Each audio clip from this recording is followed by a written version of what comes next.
Take a look behind the curtain with a real whistleblower and American patriot. Prepare to embrace the uncomfortable truth because this program has no time for comforting lies.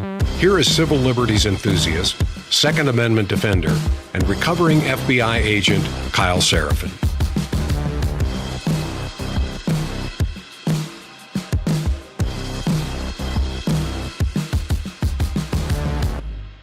Well, hello, my friends, and welcome to today's Kyle Seraphin Show. It is Wednesday. It is June the 3rd. It is, I guess, Pride Month for gay people and other people who describe themselves with alphabet soup.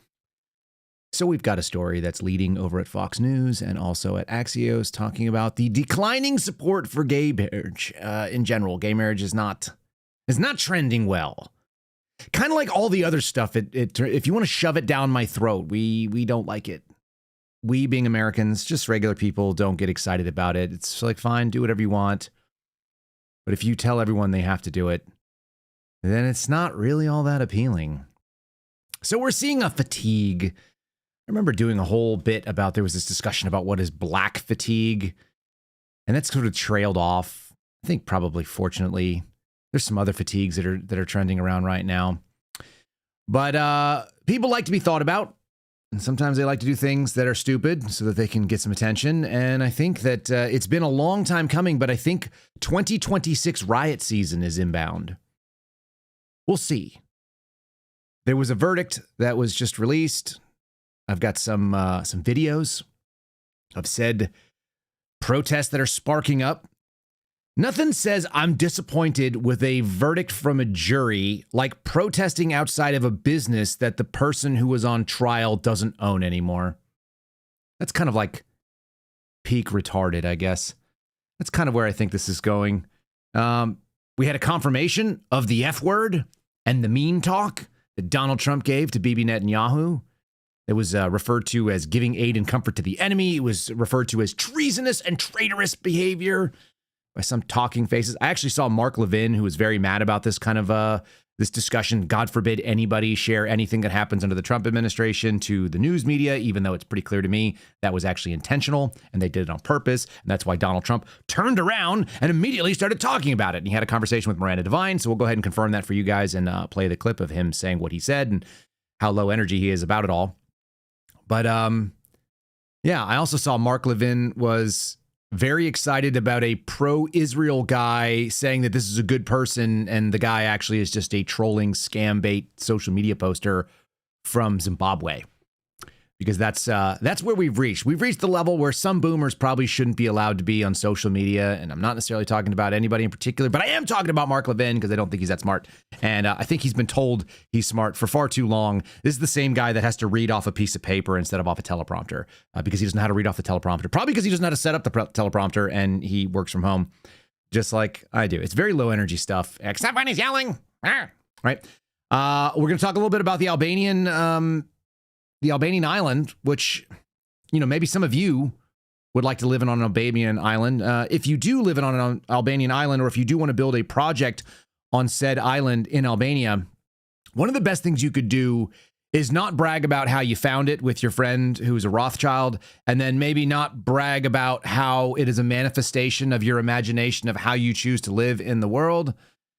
Because that just doesn't go over really well. Again, I think that's how you get guillotines. I'm not advocating for violence. Obviously, I'm not saying that either. I'm just recognizing that violence is always a thing that exists in human nature. Just like maybe somebody would pull a gun on someone and that person would get shot, and that person who got shot would spark protesters years later to go fight outside of a gas station for some reason, even though nobody associated with the case is involved with the gas station. Like, people get pissed and then they decide to do things with their hands and their bodies and physicality. And so maybe if you're in Albania and someone tells you they want to build Trump Island right off your coastline, maybe that pisses you off, and maybe you decide to go and pitch a fit about it because it just doesn't seem right. People get riled up by various different things. All right.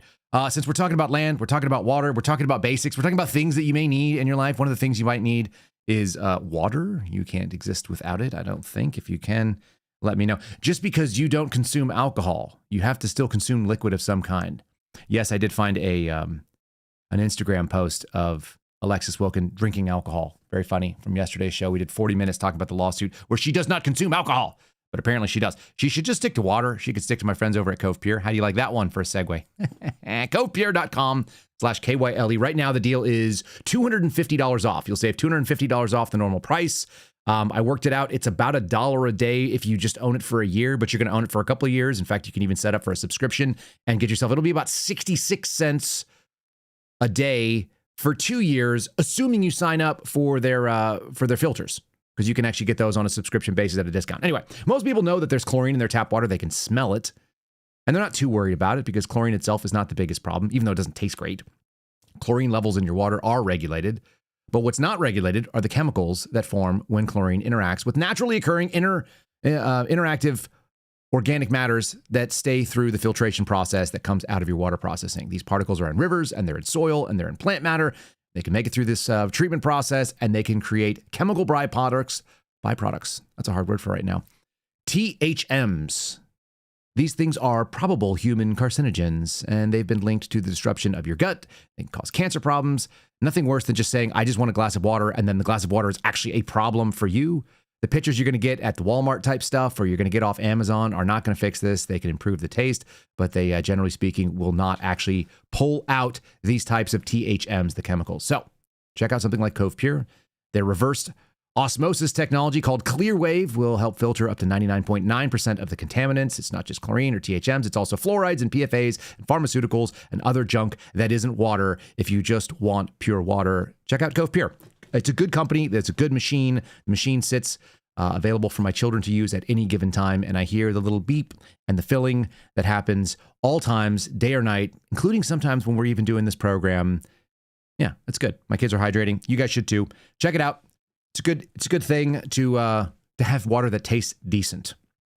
We're going to get into today's program. We're going to start right now, and we're going to see if riot season has been delayed but not canceled for 2026. Kind of a retrospective on where we were previously when riot season hit, because sometimes it's fun.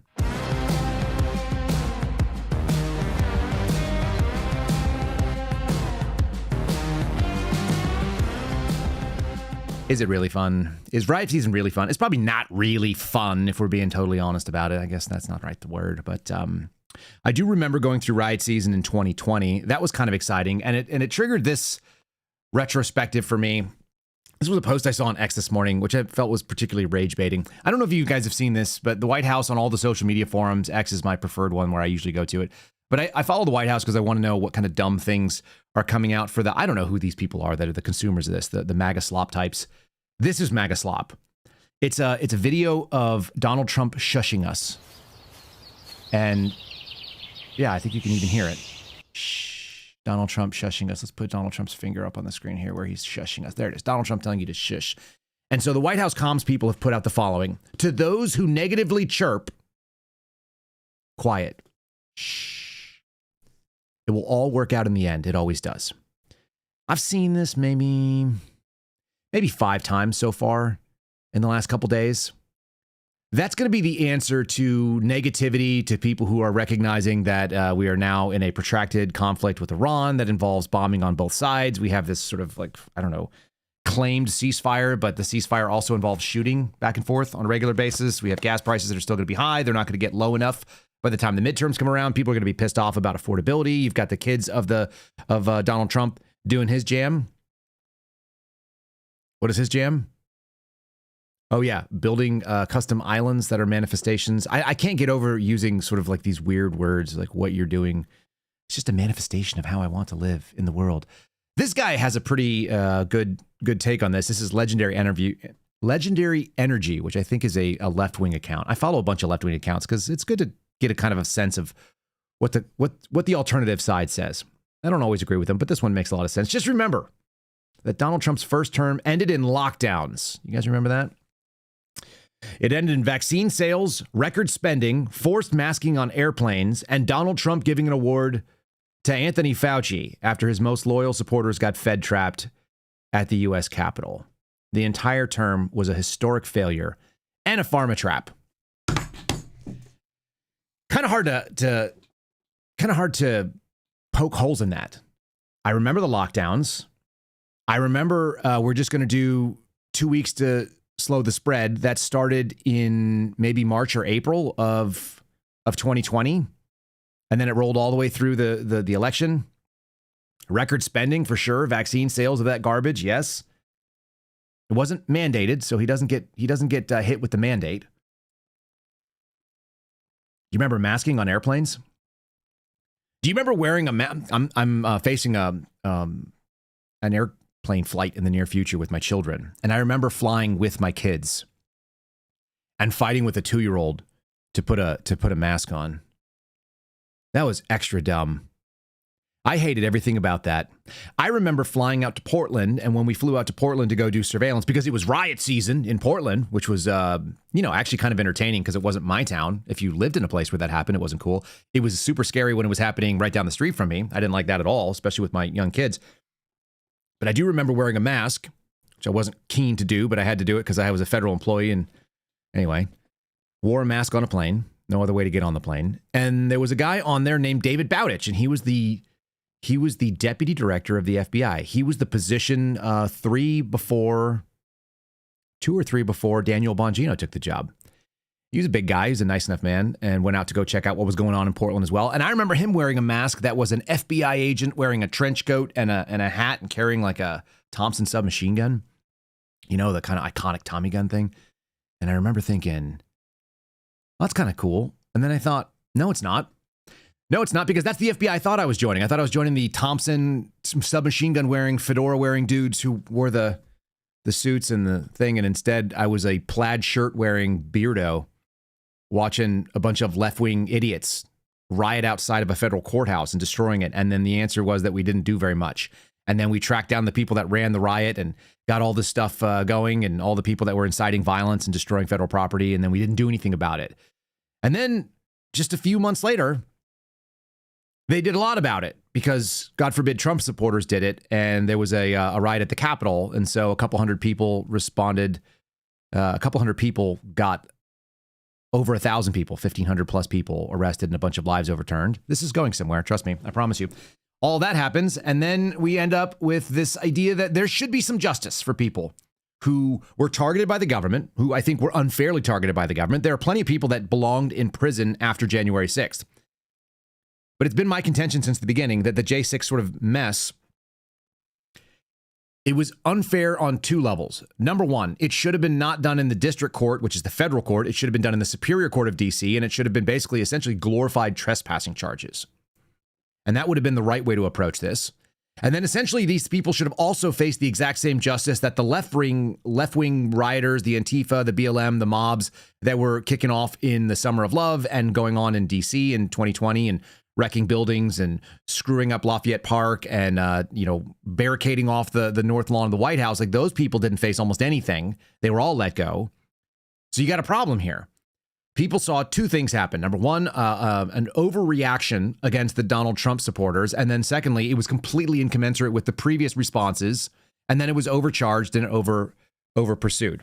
Almost like they had provoked people into doing something stupid, and then they were going to make sure they paid for it so no one did it again.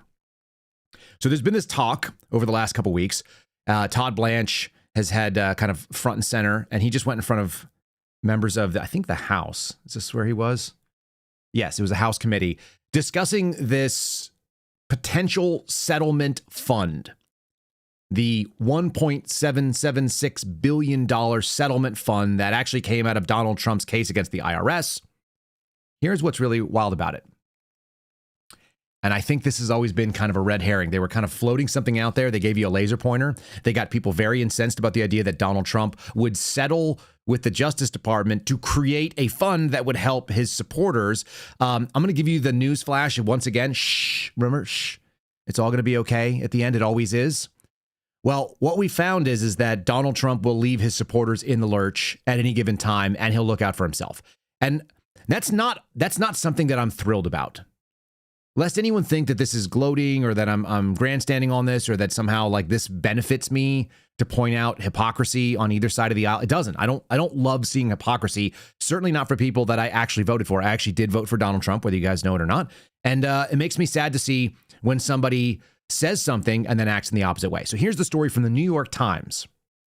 Todd Blanche acting attorney general, says the Justice Department will not proceed with Donald Trump's $1.8 billion, they called it a slush fund, they called it a settlement fund, and so on. The acting attorney general told lawmakers he would leave in place the order enforcing the IRS, dropping investigations into Donald Trump, his business, and his family. More on that in a second. Acting attorney general said Tuesday that he was withdrawing the proposal to create a $1.8 billion slush fund to compensate people who they called victims of unfair prosecution. This would be Proud Boys. This would be Stuart Rhodes. This would be Enrique Tarrio, Joe Biggs. This would be Zach Rule. This would be Dominic Pizzola. This would be any number of people who experienced something that was outside the normal course of justice, which is to say that you were physically somewhere, you maybe got a trespassing charge, and then the Department of Justice threw their full weight and might on top of you and alleged that you did some terrorism. People lost their lives over this thing. It's just an absolute mess. So we'll play Todd Blanche's comment, and you'll have to forgive me because the clip is actually in absolute awful quality. Not a whole lot I can do about that. And then you'll see that there wasn't a lot of support amongst Republicans, which also tells you something. And then you're going to find out where this actually went. Here's the craziest part about all this stuff. The one thing that will remain is Donald Trump will not face IRS scrutiny. So I want you to consider, as you listen to Todd Blanche talking about this, I'm going to put the headline back up on the screen here. Justice Department. Okay, hold on. Actually, I have a second headline. The second headline. Here's the second headline from the New York Times. And I think this is the real point. Order shielding Trump family from IRS audits will remain. Okay? So, before we get to the video part, here goes. We are going to do a 1.8 roughly. They won't say 1.776, by the way. The media just won't give Trump that number because it sounds patriotic. 1.776, I'll say it, $1 billion. I don't have any aversion to the number, even though I think it's theatrical. There's this slush fund that's going to pay out people who were victims of weaponized government. And then on the other side of it is the Trump family is going to be immune from audits because of their previous interactions with the IRS. Sorry about the slush fund. That's gone. Sorry about the thing that would be for thousands of people who experience weaponized Department of Justice. Again, even if you were being serious about it, you would say that the people who were charged were overcharged. You would say that the people who did violence, they've obviously paid for that. And a lot of people were charged in ways that they would have never been charged had they been on the other side of the aisle. And I know that. I was an FBI agent working out of the Washington field office at that time. I saw what my agency did to those people. And I was against it then, and I'm against it now. And I've been completely consistent about it. If you broke a window, you probably should have paid restitution. You probably should have been on probation, tops. If you were out there making a mess of some physical grounds, they had a lot of people that were spray painting and breaking statues and climbing in and out of stuff and trespassing on the north lawn of the White House and doing things that were infinitely dangerous to the safety of the president of the United States. And those people basically faced no consequences and were not run down and didn't have a dragnet across the entire country. They didn't have the Google warrants and all the other crazy stuff that the Department of Justice pulled out all the stops to go after J6ers. So if you were one of those people, the J6ers, I guess this is my hand for the J6ers, and you thought you were going to get a settlement, and now justice is coming and the government's going to pay to try to make you whole, which they'll never be able to do, because at the very minimum, you're never going to trust your government the same way. That's gone. And Todd Blanche says it's gone. And here's the other side of it, which is the real purpose, which is what we are distracting you from. Donald Trump is not going to face any scrutiny for taxes. Whether he cheated on them or not, I don't know. I just know that that's what the settlement that will remain. The settlement that's remaining is the deal where the IRS will no longer audit him and his family. So this is the laser pointer. Are you outraged about money? They're going to pay J6ers. Are you pissed? We defeated it. Hurrah, we win. Meanwhile, Trump still gets what he needs. And so when we see stuff like the Sean Ryan interview with Megyn Kelly the other day, and I played you some clips from it, and he said, I see nothing positive coming out of it. And what I see is a lot of corruption. I see Don Jr. starting a private club where you can go rub shoulders with people who are in the executive branch, and it only costs you a cool $500,000 to join this cool club. When I see stuff where people are saying, hey, you got a jet from Qatar, and it seems like you're using this presidency to enrich yourself and your family, and you're making sure that you get yours, it does look like that. And it does look like you are setting people up and saying, I'm interested in helping you and me. And people go, yay. And then they go, well, I can't actually help you. Sorry, there's too much political fight against that. And then they go, oh, but I'm still good. I'm still golden. Here's the Attorney General, Acting Attorney General of the U.S. Again, bad video, but good audio. Mr. Chairman, Mr. Attorney General, I wanted to ask a few questions about the anti-weaponization fund. We know that the department has agreed to pause this effort until at least June 12th. I wanted to ask what your plans were for the fund after June 12th. So thank you. So look, we're not moving forward with the fund. You're right that there's a date that in the case in the Eastern District of Virginia in June, but we are not moving forward with the fund, period. The reasons for the fund is something that President Trump talked about for a long time, which is the fact that there were a lot of people in this country who had their government weaponized against them. The reasons for the fund, I think, it remain as important as they were before, but we are not moving forward with the fund. Not so it's moving still forward important, ever. but we're not going to do it. Oh, no. She goes, oh, because she's like, oh, really? I didn't know that. You've just given up on this thing? That seems like it was a pretty good win for us. We wanted you to get rid of it, and you did. And he's like, yeah, we let you go after the attack bait, and we're going to keep the other piece. Let's go on to that. There's no more fund then. Well, to the extent there was a fund, and remember the fund wasn't set up yet. There were no commissioners named. There was no claimants brought anything in front of. There was no claims made yet. So yes, we're not moving forward with the fund. You and Associate Attorney General Woodward signed earlier documents regarding the settlement and this fund. Would both of you now sign and release documents reversing the DOJ's position on the fund? We're not moving forward with the fund. I'm not sure what that means to sign documents reversing. There's nothing to reverse. We're not moving forward with the fund. We know about the court case, the decision, when we've heard press reports, obviously. But is there any way that you could put this in writing? I don't know if there are other ways that you could use another vehicle to move forward with a similar fund or similar intention. And we just want to reassure the American public. We've heard from both Republicans and Democrats, constituents and Americans across the country about this fund. And I think they would love to be reassured that this fund will not progress. I'm telling you it's not. I guess I'm not sure. I'm not trying to be flippant with you. I'm just saying I'm telling you it's not. I'm not. There's we put out a statement yesterday. There's been an injunction, a temporary injunction filed in EDVA. There's litigation in D.C. There's litigation in the Southern District of Florida. But notwithstanding what we do in those litigations and defending our rights and making sure our rights are protected, we're not moving forward with the fund. Okay. Listen, the manifestation of the fund is no longer going to represent itself in physical reality. Okay, the illusion of the fund is no more, because we got what we wanted. What we got was Donald Trump is going to have immunity from audits from the IRS, and you were busy attacking this straw man that we set up, which never went anywhere. And so that wasn't even the right mechanism for setting up that kind of money and moving it over there. That should have been done by Congress if there was ever going to be one, since it wasn't, and you guys decided to attack it. Yeah, no big deal. We've moved on with the thing that was really the priority. The acting attorney general said the administration was preserving a broad order protecting the president and his family from audits already filed. Their already filed returns, despite dropping the $1.8 billion payout fund. The Justice Department is standing by an extraordinary measure. So this is the funny part, right? So here's the first story. These are both New York Times stories this morning, written by the same guys, Glenn Thrush and Alan Fuhr. The first one is sort of, championing the victory, saying that the fund is gone. It's dead. We're not moving forward with the fund, period. He said it under oath, so he's now, I guess, theoretically accountable to that.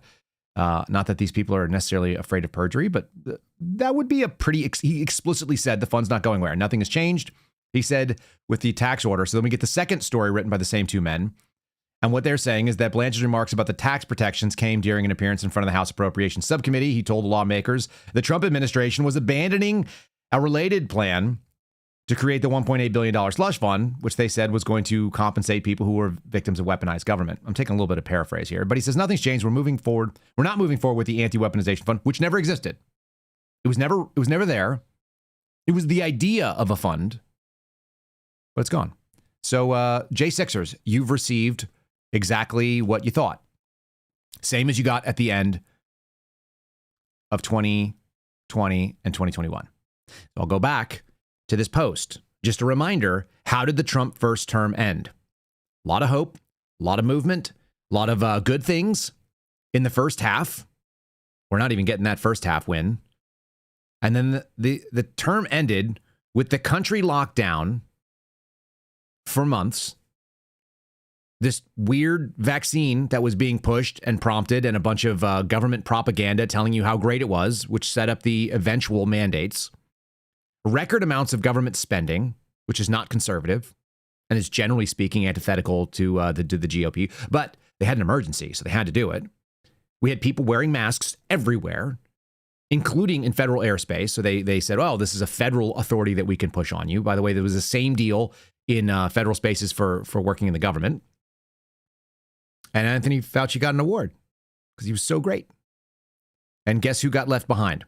Guess who could have been pardoned on January 7th, 8th, 9th, 10th, 11th, 12th, all the way through to January 19th, even the morning of January 20th of 2021? The J6ers, if they were so inclined. When did J6 prosecutions begin? Oh, they were under the so-called Donald Trump Department of Justice, which I don't think he ever owned, I don't think he ever possessed, and I don't think he ever controlled. Kind of like today. I think that those entities continue to be controlled by the people who have always controlled them. And so if you think that there's a Donald Trump DOJ today, I would reference Donald Trump's DOJ January of 2021, which decided to go after J6ers and began the work of weaponization. It doesn't exist. You don't get reform with the same people. Period. And today I noticed something. You guys may remember we've had Sarah Adams on the show. She's been on Sean Ryan's podcast a number of times as well. She's a former CIA targeting officer. And she's talking about how the Trump administration was pulling, and it's not even the Trump administration, it's the DOJ, and specifically FBI, was subpoenaing records from her Dropbox under this administration. Because this administration and that administration, there's continuity of administration. We used to have a name for that. And people in MAGA that are big Donald Trump fans should remember that word or those words. What do they call it? Somewhere in the back of my head, it's like deep state, right? Deep state, administrative state, permanent Washington. Can we please accept that by changing the guy at the top at any of these agencies, you don't end up with actual change? You end up with the same thing. And by the way, this is the same thing. If you keep having the same political parties showing up, do you think you're going to get something different? I had somebody say the other day, they're like, oh, you think Democrats are better? And I'm like, you silly, silly man. You still believe in political parties as being some sort of a difference? There's a reason why deep state has a lot of meaning to people who understand how government works. It's the people that outlast every elected official. Unless you become part of it and then you stick around forever. If you go against them, you usually get destroyed. Here's a great story. Speaking of sort of like corruption type things like this. This is just an amusing story to me because this man continues to find himself under scrutiny. He just can't get out of it. This is George Santos. George Santos was on the Timcast with Steve Friend the other day. And for whatever it's worth, you guys want to know something funny? George Santos and I made a bet a while ago. This was in... When would have this have been? This was in 2023. This was late 2023. So the podcast had been going for whatever, not even a year. And you remember they had this big problem with Kevin McCarthy. He was the Speaker of the House. He was representing Republicans. They were the opposition to Joe Biden. They were going to be all holding it bad there. So we had a Speaker of the House. We had a vacate the chair movement. This included people like Marjorie Taylor Greene. It included people like Matt Gaetz, right? So everybody wanted to get rid of this guy, and they did. And they successfully put in Smithers, Mike Johnson, who immediately sounded weak to me. He started talking, and you're like, oh, and then he started making promises like, we ain't gonna do. Actually, let me get his words from that time. I bet you I've got the Mike Johnson. Wonder what I called it. Single issue, maybe something like this. This is one of those clips that I used to hold on. We'll just call it. I know it's Mike Johnson in November. This is Mike Johnson, November 2023. Sometimes I got to figure out what my naming conventions are. I didn't even think to pull this for you guys, but I want to actually show you. Mike Johnson, November 2023. There you go. At least I can remember what I thought myself. The deal that we had, me and George Santos, was that he said, we're going to have single item appropriation bills. We are no longer going to do omnibuses. We are no longer going to do minibuses. We're no longer going to do continuing resolutions. We are going to do Republican governance from the House of Representatives. We are going to pass funding bills that are individual items for individual departments. And I said, there is no freaking way. Now, I made a gentleman's $100 bet with George Santos verbally in a Twitter space, which is recorded. And this is not that big of a deal. Like, the money's not important, but it's just funny. The bet was I was going to be right. And he said, absolutely not. We're totally going to get this done. This is when he was a member of Congress. And then, of course, that's never happened. I'll play you the clip. You guys tell me if it's ever happened. The funny thing is that this story from ABC is reporting that he's involved in insider trading, and it's the dumbest thing you could be doing.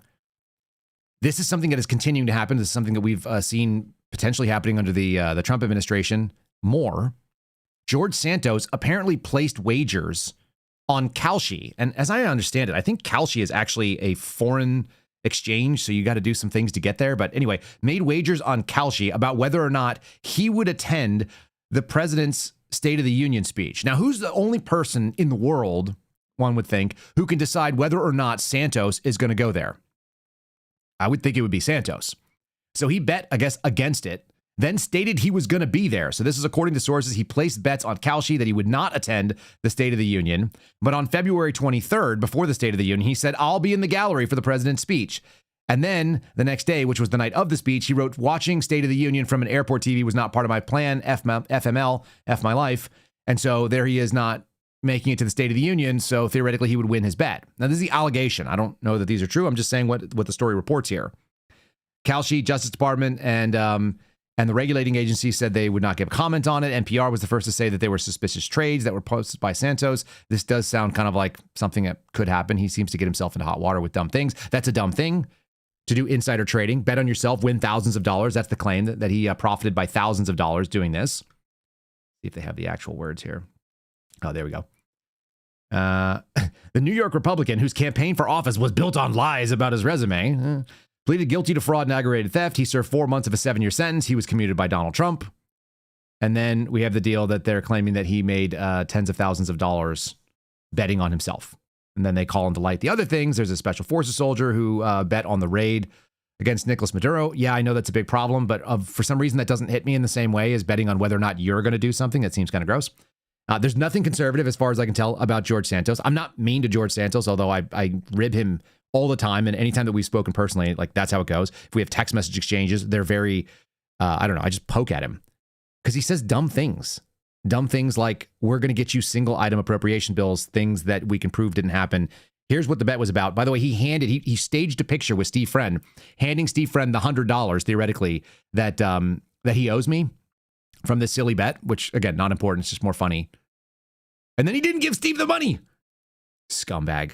Committed to never being in this situation again. I'm done with short-term CRs. We're resolved. So what that means is you're going to see in the beginning of this next year, we'll be walking and chewing gum at the same time. We're going to get the appropriations process running on time as it's supposed to be under law. The Budget Control Act of 1974 has very specific provisions in there on how this is to be done. Congress hasn't done that for as long as we can remember. But we're going to get back to that because that's good stewardship. The American people deserve it. And the debt situation we find ourselves in necessitates that. So, but overall, with the CR, as our leader just noted, we have broken the Christmas omni, and I have no intention of going back to that terrible tradition. So there won't be a Christmas omnibus. As somebody asked me in the hallway a little while ago, will there be many buses? We don't want any buses. We're not going to do any buses. Okay, we'll deal with that in the lame duck, and I'm going to plead, I'm going to urge the Senate to do their job. As Leader Scalise noted, they have not done that. This is Chuck Schumer's fault. It is not the House Republicans that we're in the position where we have to have a resolution to continue funding the government at the end of the fiscal year.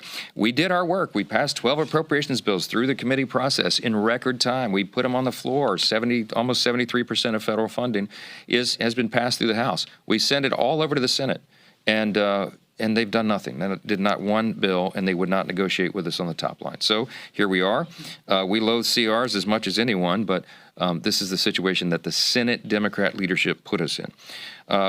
It would be political malpractice to shut the government down. I think everyone understands that. And so we hope that this will get done quickly and we get everybody back home to their districts to work, and to the campaign trail. This was the conservative play call. We don't normally like what's called a continuing resolution, a CR, but in this case it makes sense because if we push it into the first quarter of next year, then we have a Republican-controlled Congress and President Donald J. Trump back in the White House, we'll be able to have more say over the funding decisions for 2025. Now, that would have been an easier thing to do, but then we had circumstances outside of our control. We had these emergencies that are required. So we had, as you know, a record hurricane season. We had Helene and Milton, and they just did massive destruction across our red states, frankly, in the southeast and the eastern side of the country. And then we've had farmers who are in jeopardy of permanently going under. They've had 3 lost years in a row because of Bidenomics and inflation and other circumstances outside of their control. And so when you cobble those two things together, there's a desperate need for that aid, and that's what adds another $100+ billion to the bill. And just remember, what he's doing here is he's explaining to you why he didn't do the thing that he promised you over a year ago and why it's never going to get done, because they always have excuses. And so the answer is it's always the exact same thing. We just need you to give us a bigger majority. We need to get the White House. We need to have access to these people. It's always somebody else's fault. And so whenever you hear it, it's just nonstop. The other people in Congress are corrupt. I'm the only person, quote unquote, fighting for you. We've got to help out farmers. We've got these acts of God that have come in that nobody could have predicted. We've got this terrible president, all these other games. The excuses are never, hey, we can't get our job done because we're miserable and this system doesn't work. And I'm going to let him finish his thought here. There's actually 60 more seconds, if you can believe, of this actual little video clip of all the things that he said. This was December of 2024. So this was after Donald Trump was elected in November of 24. And that's why everybody's uncomfortable with it. I am too. We have a massive deficit and debt problem, of course, in this country. We can begin to address that and shrink the size and scope of government in January with Republican control.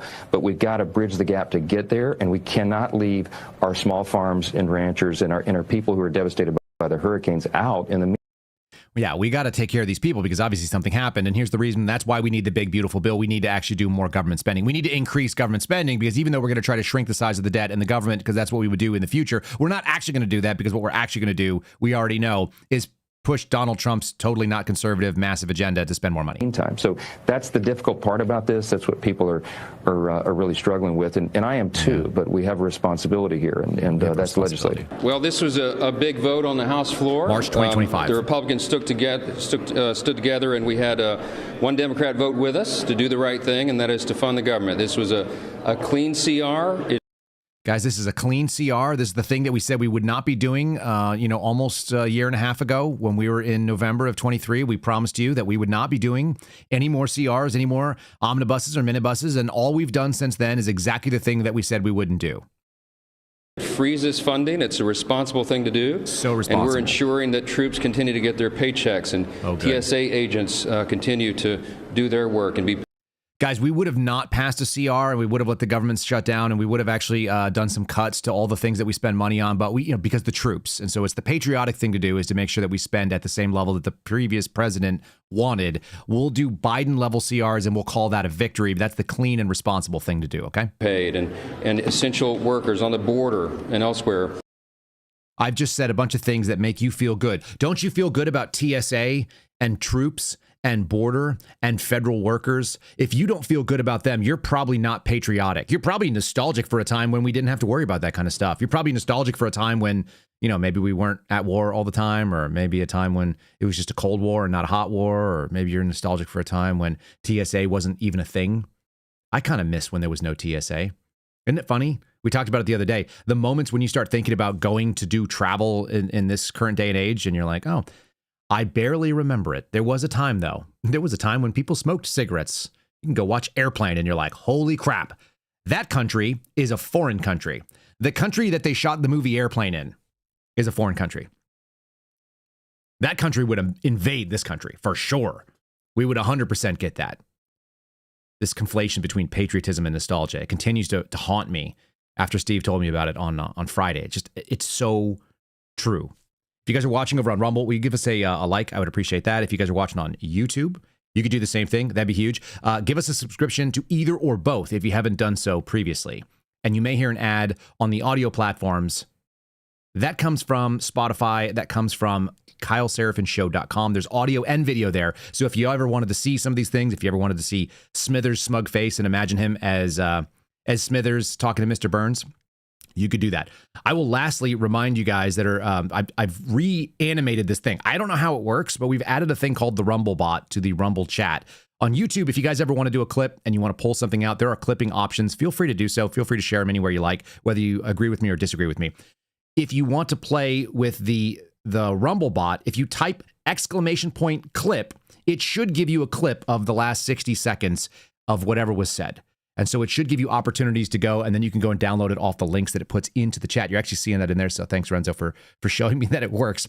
It's enabled. If we like that feature, I'm happy to pay for it and get it an option where people can get longer clips and more selective clips and whatever else, so if you like that. And then yesterday, that entire breakdown that was done of the Alexis Wilkins case, going through the actual complaint against the folks over at MS Now. If you guys were interested in that, it's about 39 minutes. It's worth watching it at 2x. That's what I did.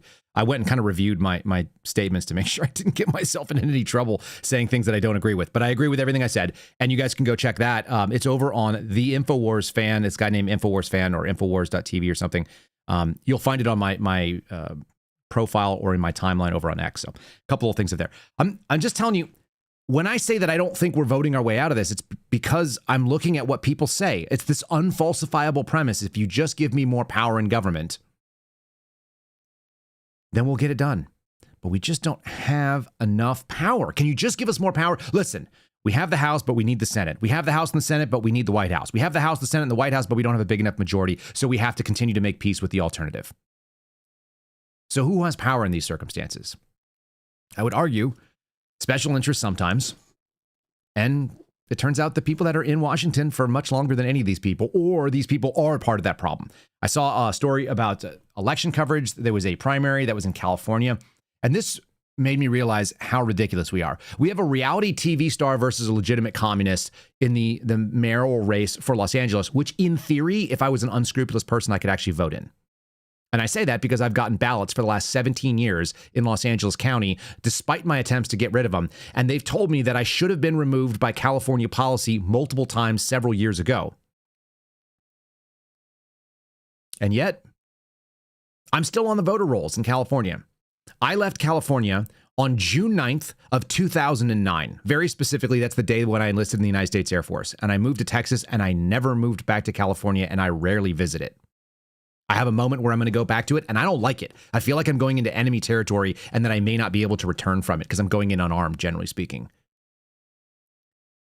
These races are so wildly unserious. I went down this moment where I read something to my wife this morning. And she goes, "What are we doing?" I think riot season is the normal bleed off that Americans are expecting at this point because everything is so stupidly unserious. Remember, we promised you a restitution fund for people who were wronged by the government. Just kidding. What we're actually going to get is tax audit shielding for the president of the United States and his billionaire family. This is election race coverage. Several races are close with many votes still to count. Reality TV star Spencer Pratt, who is an effeminate, Zionist guy, who was on a reality TV show, who sold crystals. We did a whole bit about him a couple weeks ago. And all the people on the political right are super excited about it. They're so excited. Oh, Spencer Pratt, he's going to save Los Angeles. He's not a conservative. You're getting basically, we've already done reality TV star as leader of fill in the blank thing. We've already put unserious people in serious jobs. You know what they do? They enrich themselves. It's kind of crazy.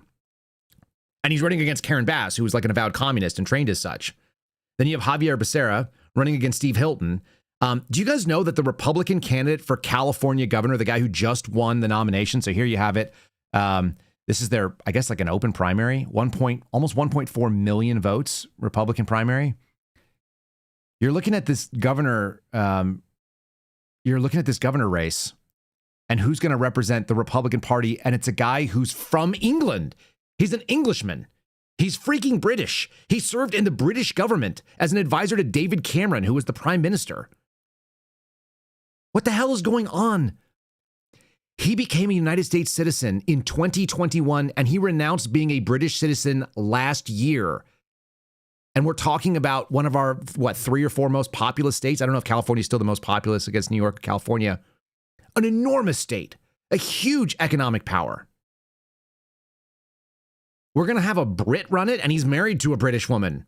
He's a freaky British guy. What on earth is going on? Now, I don't know if he has any chance of winning, but he was endorsed by Donald Trump. Donald Trump endorsed a not American to run to be the governor of California. Yeah, you guys are pointing out kind of like the Terminator, or what would they call it? The Governator, Arnold Schwarzenegger. I suppose so. I suppose that's equally retarded. At least Arnold Schwarzenegger had spent his whole life and his whole career. He basically came here as a young man, and then he built his life in America. That guy built a career and all of his notoriety in England. He became a citizen 5 years ago. And then 15 seconds ago, he dropped his citizenship as a dual citizen so that he could run for office here. That sounds to me absolutely absurd. And if you cared about things like I guess this guy likes lost causes. Perhaps that's what's going on, because it seems like California might be a lost cause at this point, and it certainly seems like the UK is. If you guys are not following this, and I'm not necessarily going to devote any time to it today, but there's a story that is also brewing unrest. Interestingly enough, we got brewing unrest in South Carolina. There's a verdict that came down. We'll talk about that in a second.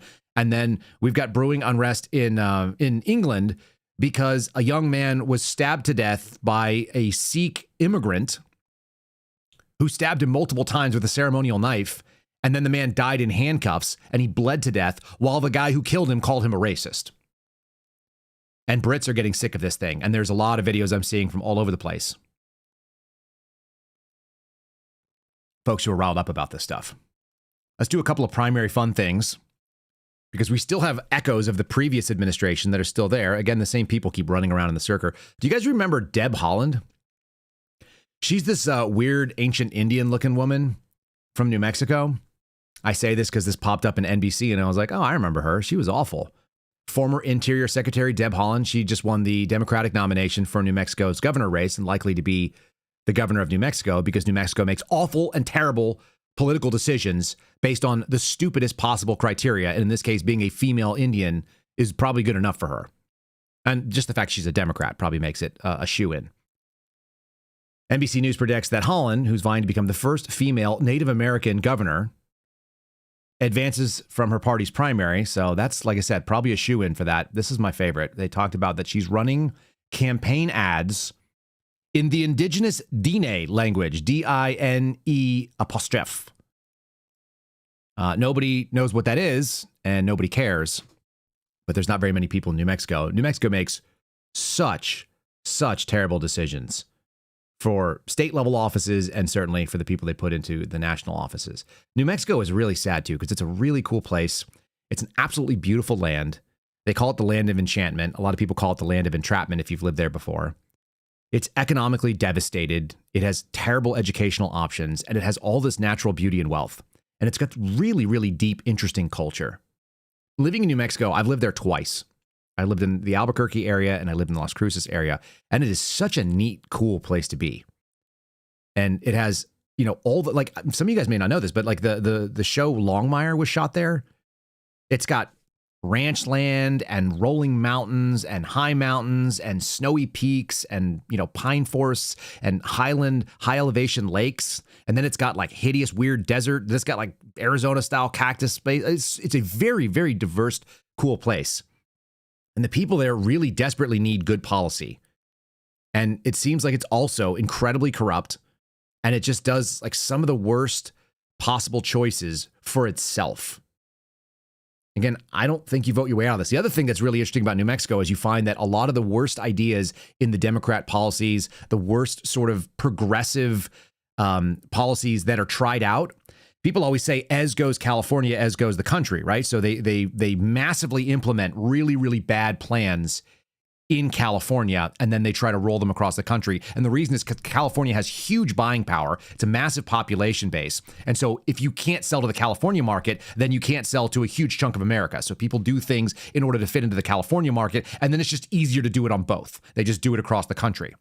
So they use California as a leverage point, but they use New Mexico as a trial ground. And I don't think that's well known to a lot of people unless you've been in New Mexico.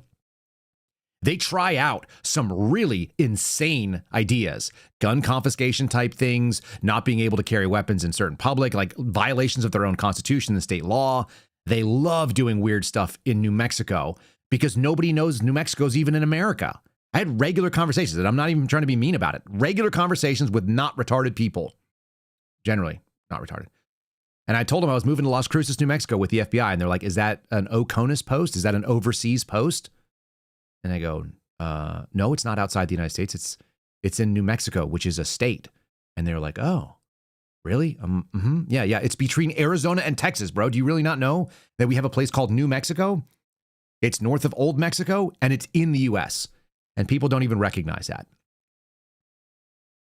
That should remind people, too, like just that these people vote.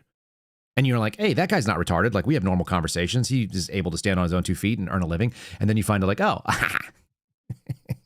they don't even know where the states are. They can't even name all 50 states like my children can that are in grade school. So maybe that's something to say about the public's the failing system. Anyway, I wanted to show you these crazy sort of results coming out of the California gubernatorial race, only in so much as there was a surge backing this guy named Steve Hilton. And when you look him up, you're like, that can't be the guy who's running for governor of California. He's like a British dude. He's known for doing things in Britain. But that's who's coming in. We are so happy to have foreigners come in and step into our national and our high state level offices. That what happened to America? Again, this idea of patriotism, it's completely messed up because we don't have real patriotism. Like, how do you get super excited about a Brit running California as a MAGA person? How do you do that? How do you justify that in your mind? I suggest to you, I will continue to suggest to you, and I'm stealing it shamelessly from my buddy Steve Friend. We are talking about nostalgia, and it is disguised as patriotism. They are calling it patriotism, but it's patriotism for something that is long gone because that America is not here anymore. It is a foreign nation, and it's more and more foreign every time you see it. I think we can actually play this video. Let's see if we get Steve Hilton here. This might actually work on... No, we're going to get a stupid ad, and it's probably an ad for New Mexico based on what I'm seeing here. Look at this. Sorry, I'm not going to play that. Republican Steve Hilton and Democrat Javier Becerra, the unofficial winners in Wednesday's early morning returns. They appeared positioned to advance the November California gubernatorial election in a race to succeed now Gavin Newsom, who I expect will probably end up running for president and very likely will be president in 2029. Awfully enough. Not because of choices that people like me make, not because of choices that people like you probably make. Honestly, it's probably because they've created cover for action, and the people that we put in office to do simple things like a Make America for Americans. Remember, these are 20 promises to who? The American people, not the illegal aliens in America, not the British people who are dual citizens, not to the freaking Israelis. 20 promises to the American people. We're not getting it done. And you had Greg Bovino go out yesterday, and he posted it over on social media, but he said that there's absolutely not going to be mass deportations happening under this administration. So you can wipe the number 2 off, which means the number 1 goes away the next time there's a new executive. Inflation will not be fixed. America will not be made affordable again because you're going to have 20 plus million people pushing aggressive posture. I had this discussion with Viva Fry yesterday when we were on his podcast. And it's like, look, the reason why deportations were so critical is because if you don't get rid of some of that demand side pressure on the economy, how are you going to lower prices? How are you going to lower the prices of housing? How are you going to lower the prices of anything? And you can't actually directly, as president, do these things. You don't have like a magic wand to wave and say what the economy is, but you can take people out of this economy that shouldn't be here, that are adding pressure to costs and groceries. Do you guys remember, speaking of mayor of Los Angeles, they're talking about homelessness. Do you remember that when they ran ICE operations that were threatening to go and deport every single illegal alien back when Donald Trump had his balls underneath him and said he was going to go do things and then we thought he might actually do them? Do you recall that they shut down rush hour in Los Angeles, California, which is one of the worst rush hours in the world? Having driven in it 17, 18 years ago, I remember it being awful. I can only imagine what it's like today. They cleared the roads because illegal aliens were afraid to get into their vehicles and drive around because they own vehicles and they work at jobs all against the law. Is that not nuts to you? And that went away. Yesterday, we got sort of the consolation prize, if you recall. And the consolation prize was Donald Trump apparently said the F word to Bibi Netanyahu. because he's totally not controlled by another country. I don't think Donald Trump is specifically controlled by Israel, but I do think they have a hugely outsized voice in this country. And social media and people who are in the Republican Jewish Congress and AIPAC and others cannot let us go. They cannot let us stop remembering that, and they're throwing it in our faces. There was a great video, if you guys haven't seen it, from Bobby Sauce that I saw run across social media this morning, and it was a response. It was shared by Tom Massie, it turns out, a response to Dinesh D'Souza, who said, it's not the Israeli lobby that unseated Tom Massie, it's the voters. It's like, really? Well, then why are the people who spent $20+ million all really excited about letting you know that they spent all this money and that there are consequences for not supporting Israel, which, by the way, it's not America. And if you had a president who said he was interested in making America great again, and the only thing we're going to get is he sometimes says the F word to the prime minister of a tiny little country that we shouldn't be working on behalf of, it's weird. Here's an interview. The question was whether or not that even happened. We covered the Axios story yesterday. If you want to go see it, go read about that. Go watch yesterday's podcast or read the story in Axios. Either way, the links are in the show descriptions from yesterday's podcast. You can read what Axios reported, that he was a tough guy. And then a bunch of people said, that never happened. And if it did happen and you leaked it, it's betrayal. That's your Mark Levin take. I know it happened, and I know it was a leak, and I knew it was a leak like intentionally because it went to Axios. As we found out, Axios is the interesting mouthpiece for very specific things coming out of the White House. We see a lot of truth that is laundered up front by Axios as a news outlet. So when I saw it there, I'm like, well, obviously. Okay, look who's doing it. And why are they doing it? Because they want Donald Trump to puff himself up and look like he's strong. Does he sound strong in this? He's talking to Miranda Devine on her podcast, the Podforce One, I think it's called. Does he sound like a man who's energetic and telling people to go F yourself? Or does he sound like a dude who's just wussed out and just did a PR stunt yesterday? Which you were angry with him. You said, are you effing crazy? What are you effing doing? I helped you stay out of jail. Is that true? Did you speak to him in those terms? I did. I wouldn't say angry. I was a little bit perturbed at his constantly fighting with Lebanon. At some point I said, Bibi, we got to stop this. We got to stop it.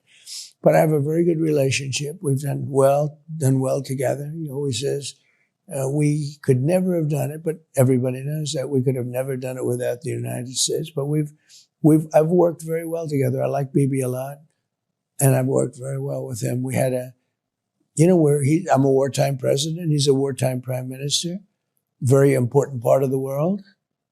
And I think we've done, very well. We've gotten along very well together. What did he just say? I'm a wartime president? What is that all about? Because I seem to remember something distinctly different than I'm a wartime president. I am the candidate of peace. I am peace. People don't believe that. I am peace. A vote for Donald Trump is a vote for a man who wants to end wars, not start them. We do not want war with Iran. We actually want peace. The Iranians are clearly not very good at war. Perhaps they should follow President Trump's lead and give peace a chance. Kamala is campaigning with warmongers like Liz Cheney. How do you think that is? She picks Liz Cheney, whose father virtually destroyed the Middle East. Liz Cheney, she talks big, I want war. She always wants war. Every time I was with her in the White House, we should attack this nation, that nation, nations that people never even heard of, we should attack. She's a big tough guy. She sits back in Washington, we ought to go and attack Iran, Iraq. We're going to attack everybody. That's why I broke up with her. All she wanted to do is go to war with everybody. These war hawks, they want to draft your kids to die in wars, and they will never fight themselves. I have to say, Miriam, I watched Sheldon sitting so proud in the White House when we gave Miriam the Presidential Medal of Freedom. That's the highest award you can get as a civilian. It's the equivalent of the Congressional Medal of Honor, but civilian version. It's actually much better because everyone gets the Congressional Medal of Honor, that's soldiers. They're either in very bad shape because they've been hit so many times by bullets, or they're dead. She gets it, and she's a healthy, beautiful woman. It's very... And they're rated equal. And they're rated equal. Yeah, and I remember talking to Sheldon, and all he did was he just loved Israel, and he cared about Israel, and Israel was really important. And you see these things, and you go, I don't think that they control everything. I don't think people in Israel are pulling the strings of the United States at 100%, but they obviously have an outside influence. Why do they have that influence? Oh, because there's Americans that are willing to see that influence and say crazy things, like we got rid of a guy that we didn't like because he wasn't loyal to not our country. When you have Americans who are in charge of something called the Republican Jewish Congress saying that if you're not loyal to not the United States, then we're going to spend every penny we have to come after you, and we're willing to do psyops. We talked about Ron Lauder yesterday. Ron Lauder, who's the heir to the Estee Lauder fortune.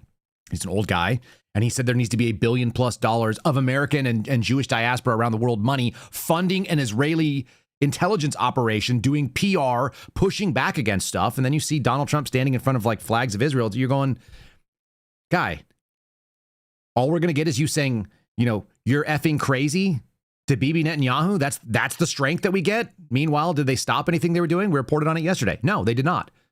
They stopped doing the air campaign and they continued the ground assaults. So hooray. Hooray. There needs to be a PR campaign. If there was, who was saying if there was ever a need, I think we read this from a 9mm submachine gun last week. If there was ever an organization or an immigration movement that needed a PR campaign, it's Indian people in the United States. Like, stop acting like a-holes. Stop throwing it in people's faces that you're taking jobs that you ought not to have. Show some freaking humility and gratitude for coming to this country.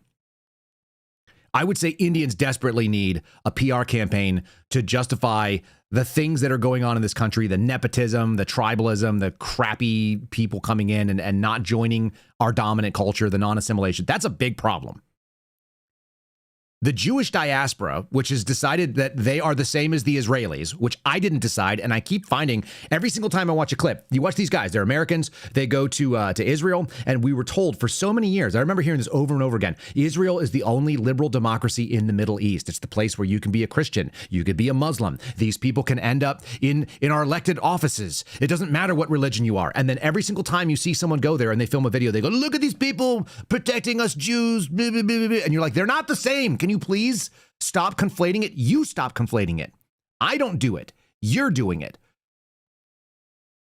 And then they'll say you're anti-Semitic if you say something about Israel. It's like, no. It sounds like you're anti-Semitic. It really does. It sounds like these people are using phrases that they want desperately to be able to use so they can say, you hate me and therefore I'm hated and therefore I need special protections. And then you watch them say that thing explicitly. Here is a guy that's in charge. This is the CEO of the Republican Jewish Congress, bragging openly about getting rid of Thomas Massie because Thomas Massie held wrong, think he wasn't loyal to the wrong country. And I just don't know how you continue to operate under these terms. How can you say something this overt and then think that people who only care about America, like I was on with Viva Fry yesterday, and he's from Canada and he claims Jewish ancestry. And I was like, you're not Jewish. Because he's not, by the way. He's going to be Christian by the time we're done. He's not Jewish because he doesn't go to a synagogue. He doesn't practice Judaism. And he thinks bacon is delicious. Buddy, you're going to be a bacon cheeseburger nationalist. You're going to sit right next to me. And eventually we're going to go ahead and we're going to convert you all the way. And he's as American and loves this country as much as anybody that you'll find, like so many people who choose to come here intentionally. I also think he would know not to have the audacity to run for public office. That's my guess. I'll have a conversation with him if it turns otherwise. Meanwhile, you got guys saying this. You must be loyal to not this country in order to do service in the legislature of this country. Over the past few months, the RJC spent more than $5 million to defeat Thomas Massie.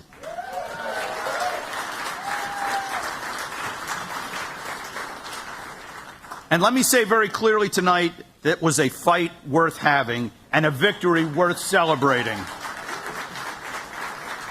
When someone repeatedly undermines support for Israel, traffics in isolationism at a moment of global danger, and refuses to stand with the Jewish state when it matters most, there has to be consequences. Excuse me? We're required to stand with the, what is it? The Jewish state? Okay, now we're doing it. Okay, cool. If you don't support Israel, then you can't be in the American Congress, even though you ran on, not isolationism, you ran on, what was it called? It was this weird idea they had. I think Donald Trump was pushing. It's called America First. Solve the problems in your own house before you go deal with someone else. Listen, what you guys don't realize is there's just no place for this. I played this clip this morning as I was looking for what was going on in the world. I played this clip. My wife doesn't like when I do this, but I share sometimes like what happens at our breakfast table. The beginning of the clip, she's eating eggs. She's just sitting at the table. The children are around us. She's looking down and she's obviously thinking about whatever else, like probably her day, the lesson she's going to teach for our 5-year-old who's, doing some remedial reading stuff over the summer. She's thinking about whether we need to go grocery shopping. We've got a friend coming in town tomorrow. So what we need to do around the house. She's doing mom stuff, worrying about her household, which is her business. And I'm doing what I do, look into the world and see what kind of shit show we're dealing with on any given day. So here I am. As I do that, play the first line of this clip.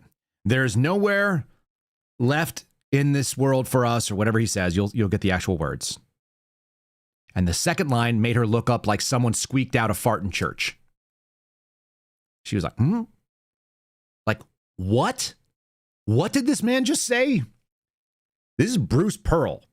And he's speaking, I don't know what his criteria is, but Bruce Pearl, I had to look him up because he's not, this is obviously outside of like, what does Kyle know about? Not this guy. Bruce Pearl is he's a basketball coach, as far as I can tell. He's a freaking sports ball coach for a college, university. And this is what he has to say about how dangerous it is. Apparently, you can't live in America. I just watched 5 seconds before this clip, by the way, I watched a fat kid running around in Thailand wearing a yarmulke, and he's showing about how they have an entire block on this little island in Thailand that is owned by a bunch of Jewish people, and it's a Jewish holiday away from everything. He was showing how there's grocery stores that are Jewish, and they are specifically for Israelis to come and do R&R. There's no place in the world for you to live. Allegedly, I don't know what this. American Jewry has got to be this country's greatest patriots. We are running out of places to live, right? Aren't we? What? I'll let him finish. But like, we're running out of places to live. By the way, the expression American Jewry, it freaks me out. I don't know if it freaks anybody else out, but it might be the weirdest thing that I've ever heard. And every time, and I didn't grow up in New York the way my wife did, so I've never heard people say things like that growing up in the places I did. And I've lived in 6 different states. I've been all over this country from East Coast to West Coast, and in the middle and the Southwest. And I've never heard people use that word until very recently. And it must be a thing, but it's just really strange. I just saw a thing where Brandon Straka, who I might get on the show because I like Brandon, he said that his mother, who's never probably met 5 Jews in her whole life, she's a boomer mom, just like my parents are boomers generationally. He's like, she would throw me in front of a bus to save Israel and Jews, but doesn't know any Jews. It's a weird thing. And I do think that this conversation I had, I'll just say off record the other day, why is this popping up? People think it means that Israel controls everything. I think what it actually shows you is that whatever this thing is actually slipping in its control. And it's not me doing hopium. This is my expectation that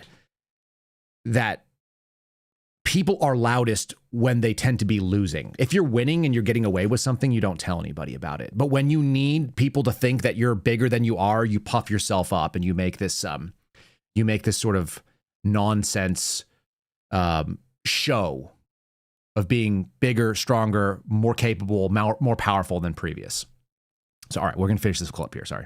American Jewry has got to be this country's greatest patriots. We are running out of places to live, right? Aren't we? What? And we have got to make sure that we have a Congress that will stand with Israel and a president that will stand with Israel, and no organization has done a better job than RJC. What on earth are we doing here? We need to make sure that our country and the legislature stands with another country. Again, these are the same people that ran under America First. This is why people are going like, what the actual F, dude? I was so honored to speak at Yeshiva University the other day and challenge the future of American Jewry, challenging them to be tougher and kinder, to be more prosperous and more generous, to be harder working and less apologetic, and to be the best versions of who we know we are supposed to be. What I'm doing now, when you go to Israel and you ask, what can we do? What do they tell you? Come visit. Bring somebody else. Come back. So right now, all my work is taking congressional leaders to Congress with U.S.-Israel Education Association and teaching Congress the biblical Jewish roots of their Christian faith, and they come back to Congress and they stand with Israel because they're biblically commanded to. No, they aren't. I don't want to blow your mind, but no, they aren't. This is actually heretical stuff. This was all solved in the 1st and 2nd century of the church. So everybody that is making these claims that you are biblically commanded to stand with Israel and that somehow there's a conflation that the Jewish people of the Old Testament are the same as the current modern state of Israel established in 48. It's so freaking weird. And again, I've never heard that claim. And I'm seeing people now say the same thing. I'm going to show you Mike Lawler from New York, who Donald Trump has endorsed. And he's speaking at the same conference, the same gathering of the Republican Jewish Coalition. And they're sitting here talking about this thing, and he's saying things that are heretical. They are not taught by any Catholic church, and they certainly aren't taught by most. If you're saying that in your church, they have inaccurate theology. It's quite easy to see. It's a very new thing. It's relatively it's 100-something years old, maybe tops. We take athletes to Israel. We work in birthright and take Jews to Israel. We take Maccabi USA, passages. How good is Kufi? How much do we need our Christian friends? When you see this stuff out there, these people so desperately need a humility and a PR campaign because this is the most unlikable thing. You are whipping up a tiny, small group of people and you are giving video clips to the internet, which didn't exist previously. And you better rethink your strategy on whatever it is you think you're doing. And I see people in the chat already talking about Schofield Bible and this whole deal. This concept, this is not the way that Christian faith was taught.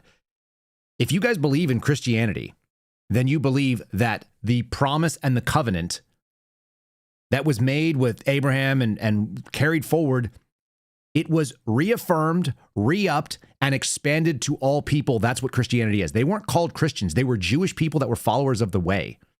Some people need a little bit of Christian history. It's not actually that hard to go down this path. Jewish followers of the way. Who was the way? Oh, the way, the truth, the life. That's what Jesus Christ says he was. So if you're a Christian, and I'm not actually preaching to anybody here, I'm just saying the theology of this is insane. And this guy, he reminds me kind of like of a Joe Biden. People who don't know anything about their own faith, they're undereducated in it, and they're willing to say things that sound good, they feel accepting and tolerance. They must pay well too, because I don't know what else would make you say these things out loud and show up at these places, which obviously have tens of millions of dollars to contribute to political causes, which I've never seen that kind of thing. Like my friends at Catholic Vote, I don't think they ever spent that kind of money, nor would they. They were trying to do things that were good. You know, they would do mailing campaigns and stuff, but they didn't have anywhere near this kind of cash. And there are a lot more Catholics than there are Jews in this country. Guys, if you're watching on Rumble, give us a like. I see some of you are using the clip feature. It's very cool. It actually looks like it's working. It gives you a link to go. Well, I'll go look and see if I can see those clips later. I don't know where they go, but I hope you guys are enjoying that feature as we've added the Rumble bot. YouTube, you guys are great. You guys are welcome to clip as well. But make sure you guys have liked the video and make sure you guys have subscribed to the channel. My favorite is when I say something challenging and I see that we lose subscribers from a video. It's like 2 or 3. It's not a lot, but it is always kind of funny for me. Subscribe over there, and then you may hear an ad from the audio platforms, which comes out on it comes on Spotify, it comes out on Apple, it comes out on iHeartRadio. I haven't forgotten any of you guys. If you want to see the video as well, if you want to join us and see some of the faces of these people that are saying this stuff, check it out. Check it out on Spotify, KyleSeraphinShow.com. Leave that space for the ad there. Appreciate all of you guys watching on those places. Let's do a little bit more. I've got one. Again, watching this New York quote unquote Republican guy who we heard from yesterday. Marjorie Taylor Greene said, we've got a guy that was voting against her attempts to outlaw transgender surgery for those under the age of 18 against Donald Trump's wishes, but Donald Trump endorsed him and Tom Massie is the problem.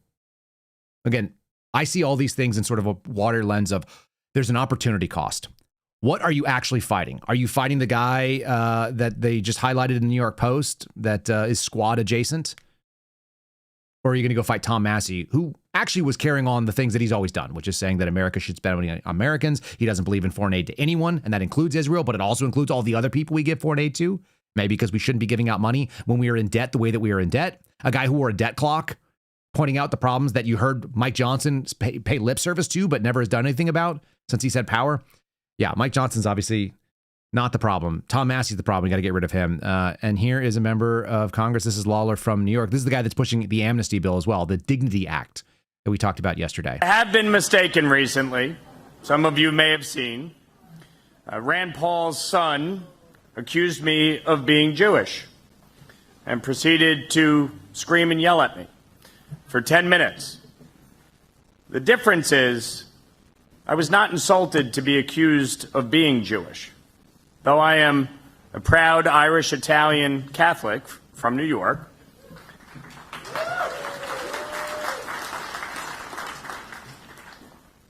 he said to me, "Your people will be responsible if Thomas Massie loses."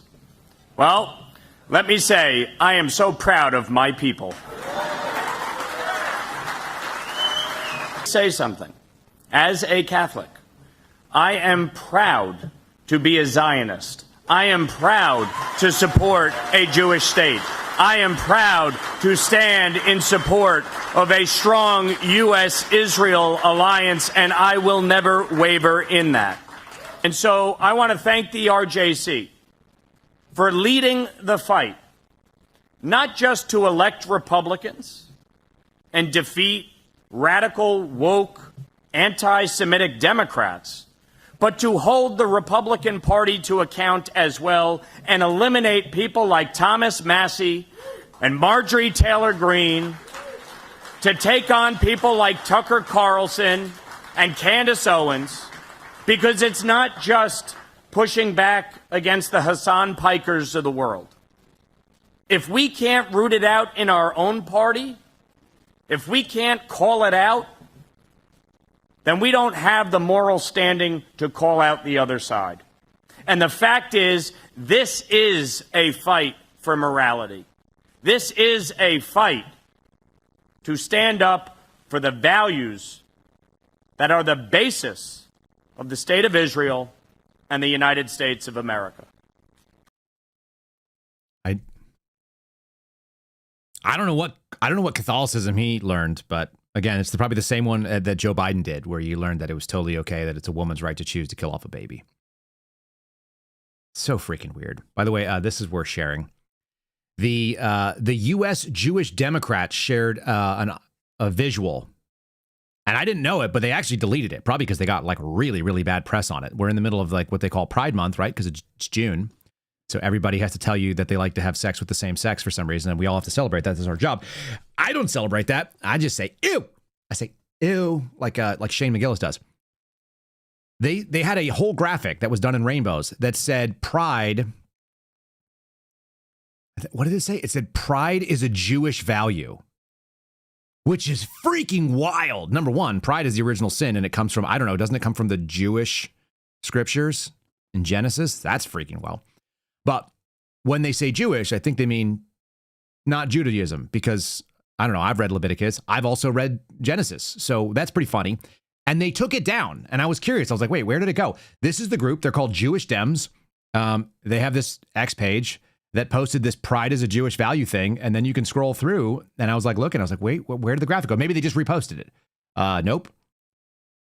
We need to support the Jewish American Security Act. Oh, good. 9 out of 10 Jewish Americans are concerned about anti-Semitism. So anyway, they got rid of it because they realized like it was a branding problem, and saying that you're in favor of gay pride is like, it's falling. And so that will end today's story, today's podcast, kind of pointing out that we are dropping like a stone things that regular people are just like, stop shoving it down my throat. I'm sick of it. And if you want to see things that are really shoved down your throat, there's nothing that shoves things down your throat worse, maybe, than Randy Fine. And Randy Fine is a big fat guy from Florida who, as we were talking about with Steve Friend on Friday, he was a state representative and never wore his yarmulke, and now he does wear it because he's gotten extra Jewish now that he has a bigger visibility, because that's where you get the money, apparently. Here he is talking about how we have to go after hate And he calls Massie and MTG explicitly. Like some guys will do it kind of softly, like, I'm happy to stand with my people. The Mike Lauer thing. And then there's this fat piece of garbage. We have shown the evil that comes out of his mouth and the evil of so many like him. I served with 2 anti-Semites, Marjorie Taylor Greene and Thomas Massie. One we got to quit, and the other, thanks to all of you, we beat.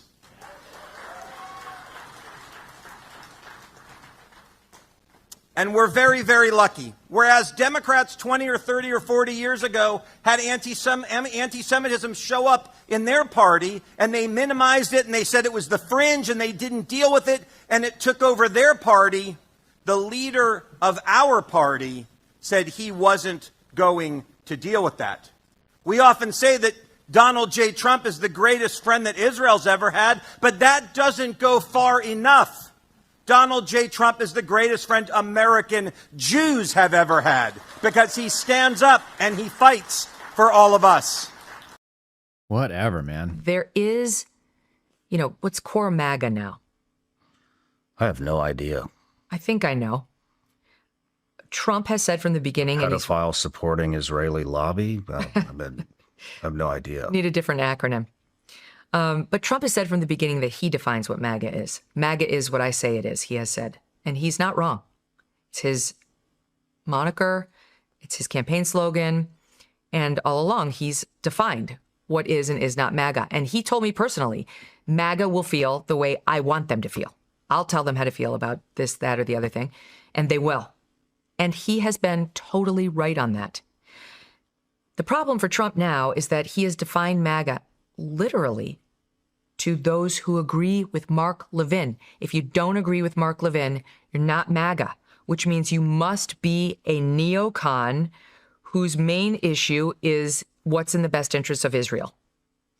And that defines MAGA down to nothing. It's a nub. So what's that?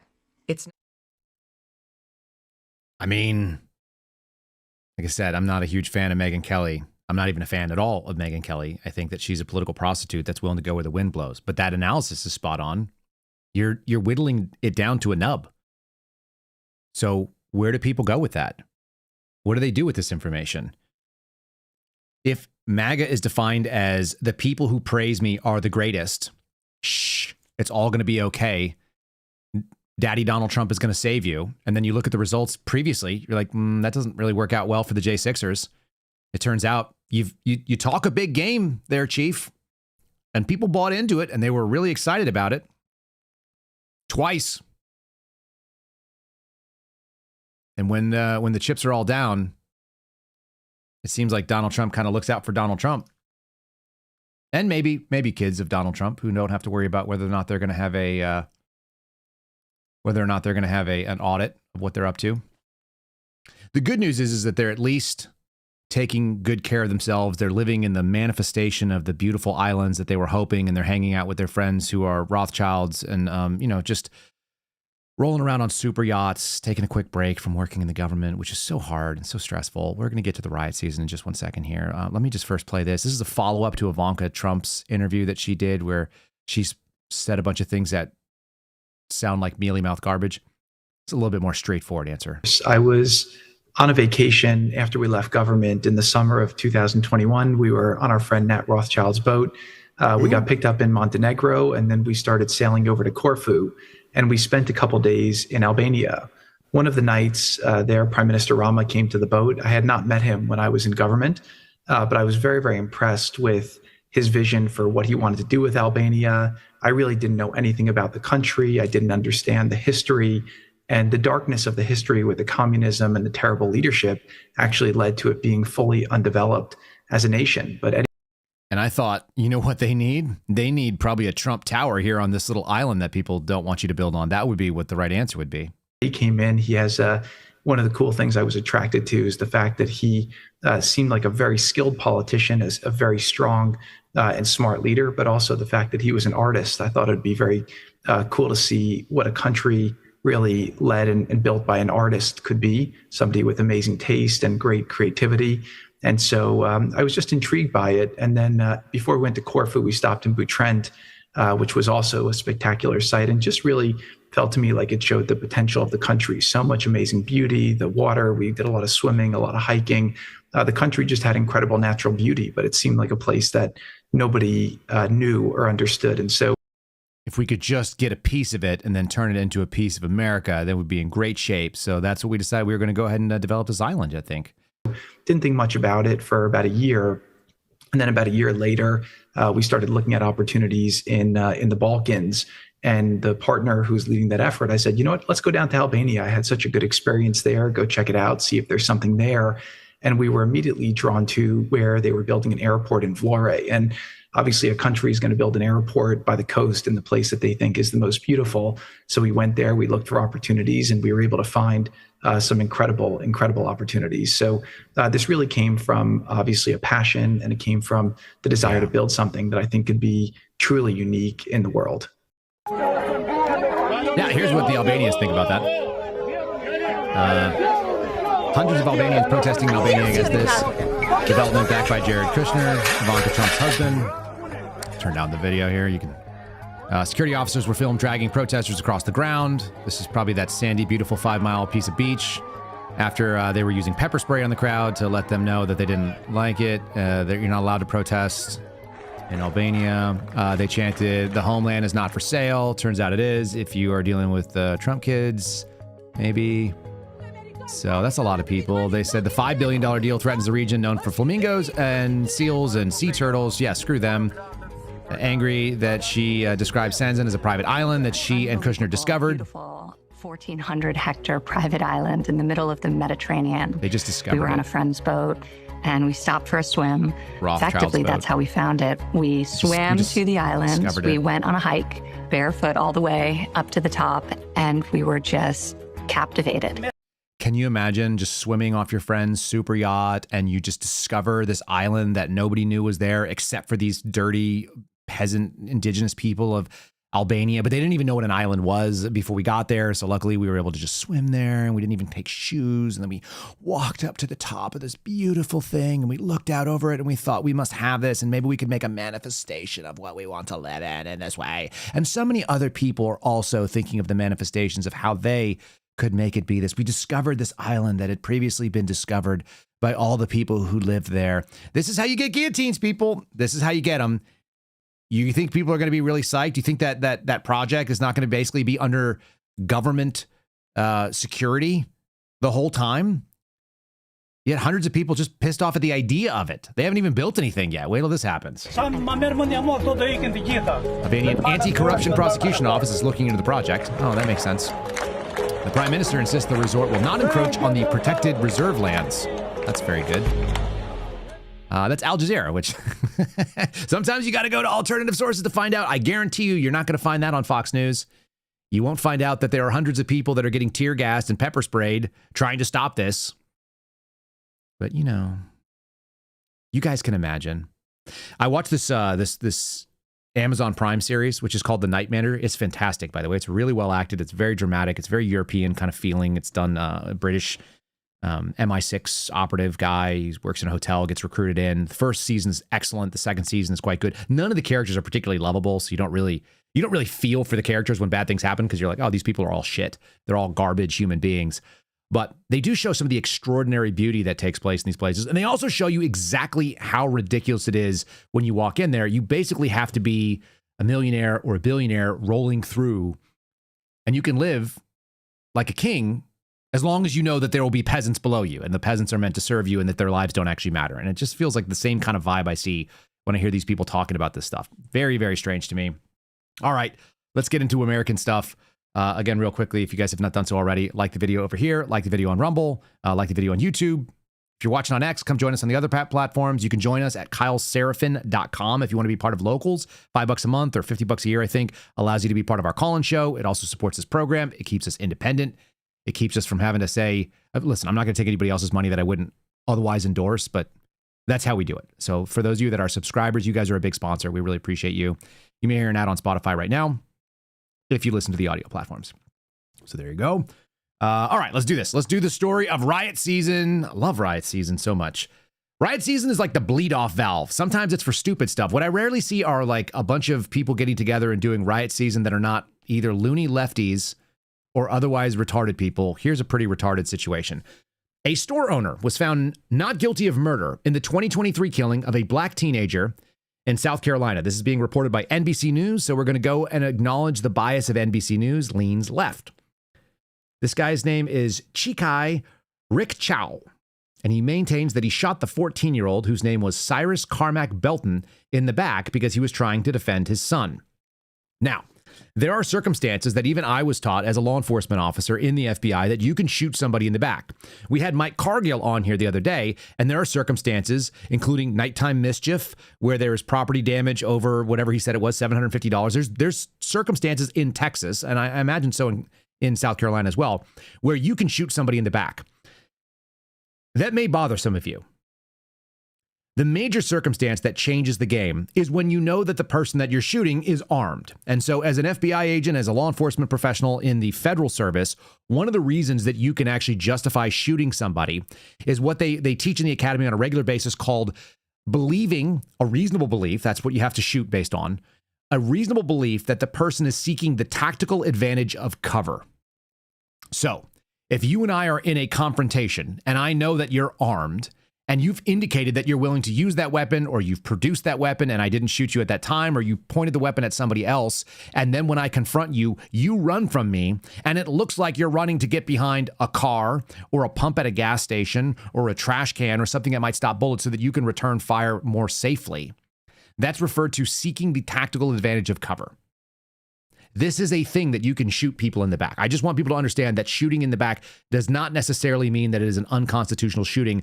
There are ways that people have articulated successfully that when you do this thing, if you are successfully arguing that there is an imminent danger of death or serious physical injury to yourself or another person, that person could also be seeking to injure someone else. If I saw you produce a weapon and run at somebody else, and I thought, oh, he's going to go hit the pregnant lady that's down the street, and I shot you in the back, you might be able to justify it. Doesn't mean you can. It just means that you might be able to. So I want to go ahead and at least make sure we put that up front before we get into the story here. He claims he was trying to defend his son. That's going to be a big piece of this. So a South Carolina jury found the store owner not guilty of murder Monday in the 2023 shooting of a black 14-year-old. Black is capitalized. Why is that relevant? Because I don't know why. It's just a color. It shouldn't be. The jury, this is the way the AP does stuff by that. And of course, this is the AP. So there you have it. This story comes from the AP. The jury returned the verdict for Mr. Chow, who's 61, who is Asian. I don't know why they do. Race is a really big deal if you're over at NBC. Like, you must know people's races. An Asian guy shot this guy in the back. After chasing him from his convenience store in Columbia, he maintained he acted to defend his son. And apparently the jury agreed. The killing sent waves of anguish and grief through the African-American community in Richland County, where nearly half the population is black, capital B. After the verdict was read, sobs and cries of distress could be heard coming from Carmack Belton's family, seated in the gallery. I have yet to understand why it's hyphenated. Obviously, mom and dad are not together, or likely it sounds like, as is so often the case. We had a 14-year-old. That's what this is about. Chow sat silently frozen before slightly bowing his head onto his interlocked hands. This man has been in jail, not prison, but in jail for the last 3 years since this happened. The shooting took place in 23, and he's been in jail waiting to go to prison for that whole time. He was not allowed out on any kind of bond. The defense lawyer, Jack Swerling, said they were very pleased with the verdict, but he felt for the Carmack Belton family. Yeah, this is the right way to feel, by the way. This is actually, if there is such a thing as a right and a wrong in these scenarios, you can feel good about a jury not convicting you, and you can also feel sad that someone made a terrible decision that cost them their life. That's a very reasonable, humane thing to do. He says, my heart goes out to them, but the 14-year-old kid should not be roaming the streets of Columbia or South Carolina with a semi-automatic pistol loaded and ready to fire. Oh, so there's more to the story. He didn't shoot him just in the back. He shot an armed person who looked like a young man, and it's hard to tell 14 from 16 from 20. I can't tell the difference between a 14-year-old and an 18-year-old half the time, or a 20-year-old if you guys don't shave. I just don't know. Prosecutors and the defense lawyer made the closing arguments. They painted a very different picture of the 2023 shooting. Prosecutors said that Chow acted in anger because he wrongly thought the teen had stolen 4 bottles of water from the store. That's the prosecution. The defense lawyer said that Chow fired to defend his son only after the teen pointed the gun at him. Well, this case is not about a shoplifter. This case is about a father who sees a gun pointed at his son and had to make a decision, said the defense attorney, Sean Kent. The jurors were told this during closing arguments.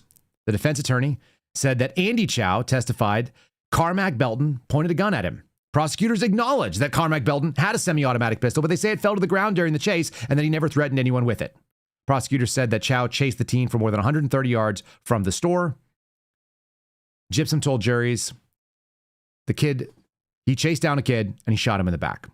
I'll tell you what, as a dad, I don't have a 14-year-old. I've got a 5-year-old. But I can imagine having a son who's a little bit older. If my son decides to point a gun at somebody and then is like running away from the scene, and he gets shot, that would be his own fault. I wouldn't teach him to do that. That would be a terrible decision. Because I wouldn't teach him to roll out with a gun at 14 years old. A handgun. It was apparently a Taurus 9mm. And the guy got shot with a Glock 21. I find the stuff out from reading Mike Henry over on X and some of his stuff on YouTube, which is Mr. Guns and Gear. Big fan of Mike's stuff. Worth your time. In the closing arguments, they placed a bottle of water before the jury. And it didn't work, by the way, so we should just say that up front. Gibson said Chow, at the end of the day, believed that this human is not worth more than that, pointing to the water bottle. Gibson said that the multiple witnesses testified they didn't see anything in his hands and didn't see him point a gun as he ran from the store. Nobody testified that happened that doesn't have the last name Chow. The fatal shooting prompted vigils, and it prompted protests. Empty water bottles were arranged to spell out the name Cyrus in 2023 at the vigil, and it is happening again. So let's go to the scene, play a quick little video from what happens if you read the jury verdict. This is what happened. They went to the store, which is no longer owned by this man. He doesn't own it because he's been in jail, not able to operate a store for the last several years. And I'm sure it's devastated him financially, as well as emotionally and probably physically as well, being in jail. Here we go. No peace!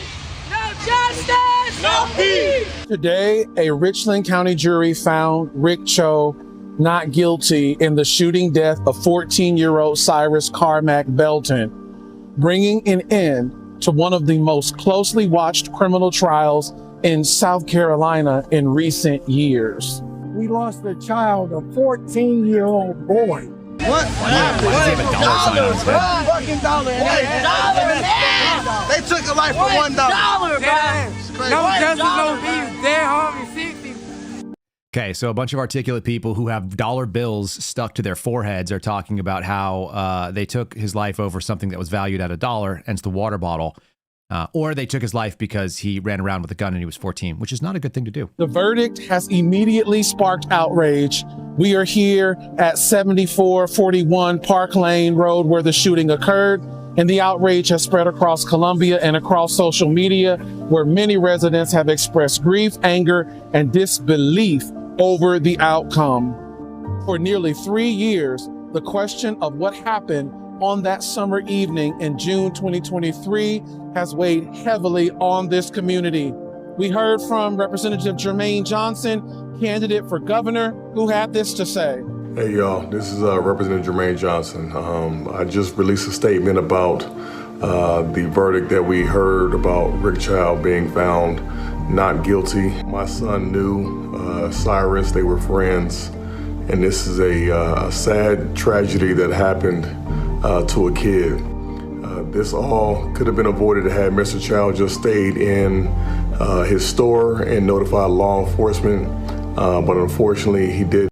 So what we would rather is that it wasn't an Asian man who owned a store defending himself or running down someone with a gun. We would rather that the cops confront a 14-year-old with a gun and then maybe shoot him instead, since he's dumb enough to point his gun at people, apparently over a stolen water bottle. The story goes is that there was a water bottle, he took 4 of them, and then he put them back. So he was going to shoplift, but maybe chose not to, or maybe he was going to buy them and chose not to, and then there was a firearm involved by a 14-year-old. And this state representative is telling you that his son was friends with a 14-year-old running around with a gun. Let's go. And now we have a 14-year-old who does not get to learn from her mistakes, does not get to grow up. Can we just be totally honest, too, by the way? Some mistakes turn out to be fatal, and one of those fatal mistakes might be that you choose to run somewhere with a firearm when you're a 14-year-old. There's a reason why we have like an age, and I actually blame parents in this case. Like if my kid was running around with a gun at 14, it would be my fault, 100%. That means that I didn't train my son. It means that I wasn't responsible for what he did. It means that I didn't know where he was, and somehow that was okay. You know, definitely cry at the trial from your child who got shot. It's an awful story. It's an awful thing as a parent. There was some real failures there, wasn't there? If a 14-year-old was pointing a gun at somebody. And the jury believed it, by the way. Are we doing, we don't believe juries? Got it. All right. Praying for young Cyrus and praying for the family. You could do that. And let's just support the family. Following the decision, family attorney and South Carolina House Minority Leader Todd Rutherford delivered remarks that captured the pain many in the community are feeling tonight. What's clear is that Black people in 2026 have a long way to go. The question kept coming up, why does a 14-year-old need a gun? Hey, I agree with both of those statements, by the way. Black people in South Carolina in 2026 have a long way to go if they're protesting outside of a store that the guy that they're protesting doesn't own, and they're protesting because there's a 14-year-old who was killed who was carrying a gun. Like, let's fix that problem. Let's fix the 14-year-old with a gun problem. That seems like a big deal. Let's see, why does a 14-year-old need a gun? The question was answered when he was shot dead in the streets 130 yards from a store. A 14-year-old needs a gun because if he doesn't have a gun, he's going to get shot dead, except he got shot dead because he had a gun. Help me understand that. That sounds like some riot logic. That sounds like you guys should probably burn some stuff. Should we do that one more time? I want you to understand what he just said. He just said the reason a 14-year-old needs a gun is because when he's running away, he could be shot dead, even though he was shot dead because he had the gun. That is a circular argument. House Minority Leader Todd Rutherford delivered remarks that captured the pain many in the community are feeling tonight. What's clear is that Black people in 2026 have a long way to go. The question kept coming up, why does a 14-year-old need a gun? The question was answered when he was shot dead in the streets 130 yards from a store where he did absolutely nothing wrong. The question was answered when this jury found him not guilty today. The question was answered because a child, a 14-year-old child shot dead in Richland County, got no justice. That's how you get riots, people. When an elected official goes out there and claims that a 14-year-old with a gun in a liquor store or in a convenience store is in the right, and he was doing it because he needed to protect himself from the person that shot him after he pulled the gun on somebody. Are we being real serious right now? I mean, I literally have black friends in Carolina, not in South Carolina, North Carolina. Mixed race friends, a couple of them. If they're 14-year-old sons, and as far as I know, like they both have sons. Like if my friends are letting their 14-year-olds run around with a gun to protect themselves from freaking 61-year-old Asian dudes running a grocery store or running a convenience store, like my friends have dramatically failed. And they haven't, it turns out, because they won't ever have that problem. That will never be a problem for my buddies out there who spent time, military, law enforcement, etc. Not a real problem. This is some rage-baiting stuff, but you can see even the dramatic music kind of tells you what's supposed to happen next. We need to be angry at this. And it's summer. It's getting nice outside. Sun's up late. Let's get it done. This is Javar Juarez, Columbia Urban Broadcast Network, reporting live from Columbia, South Carolina.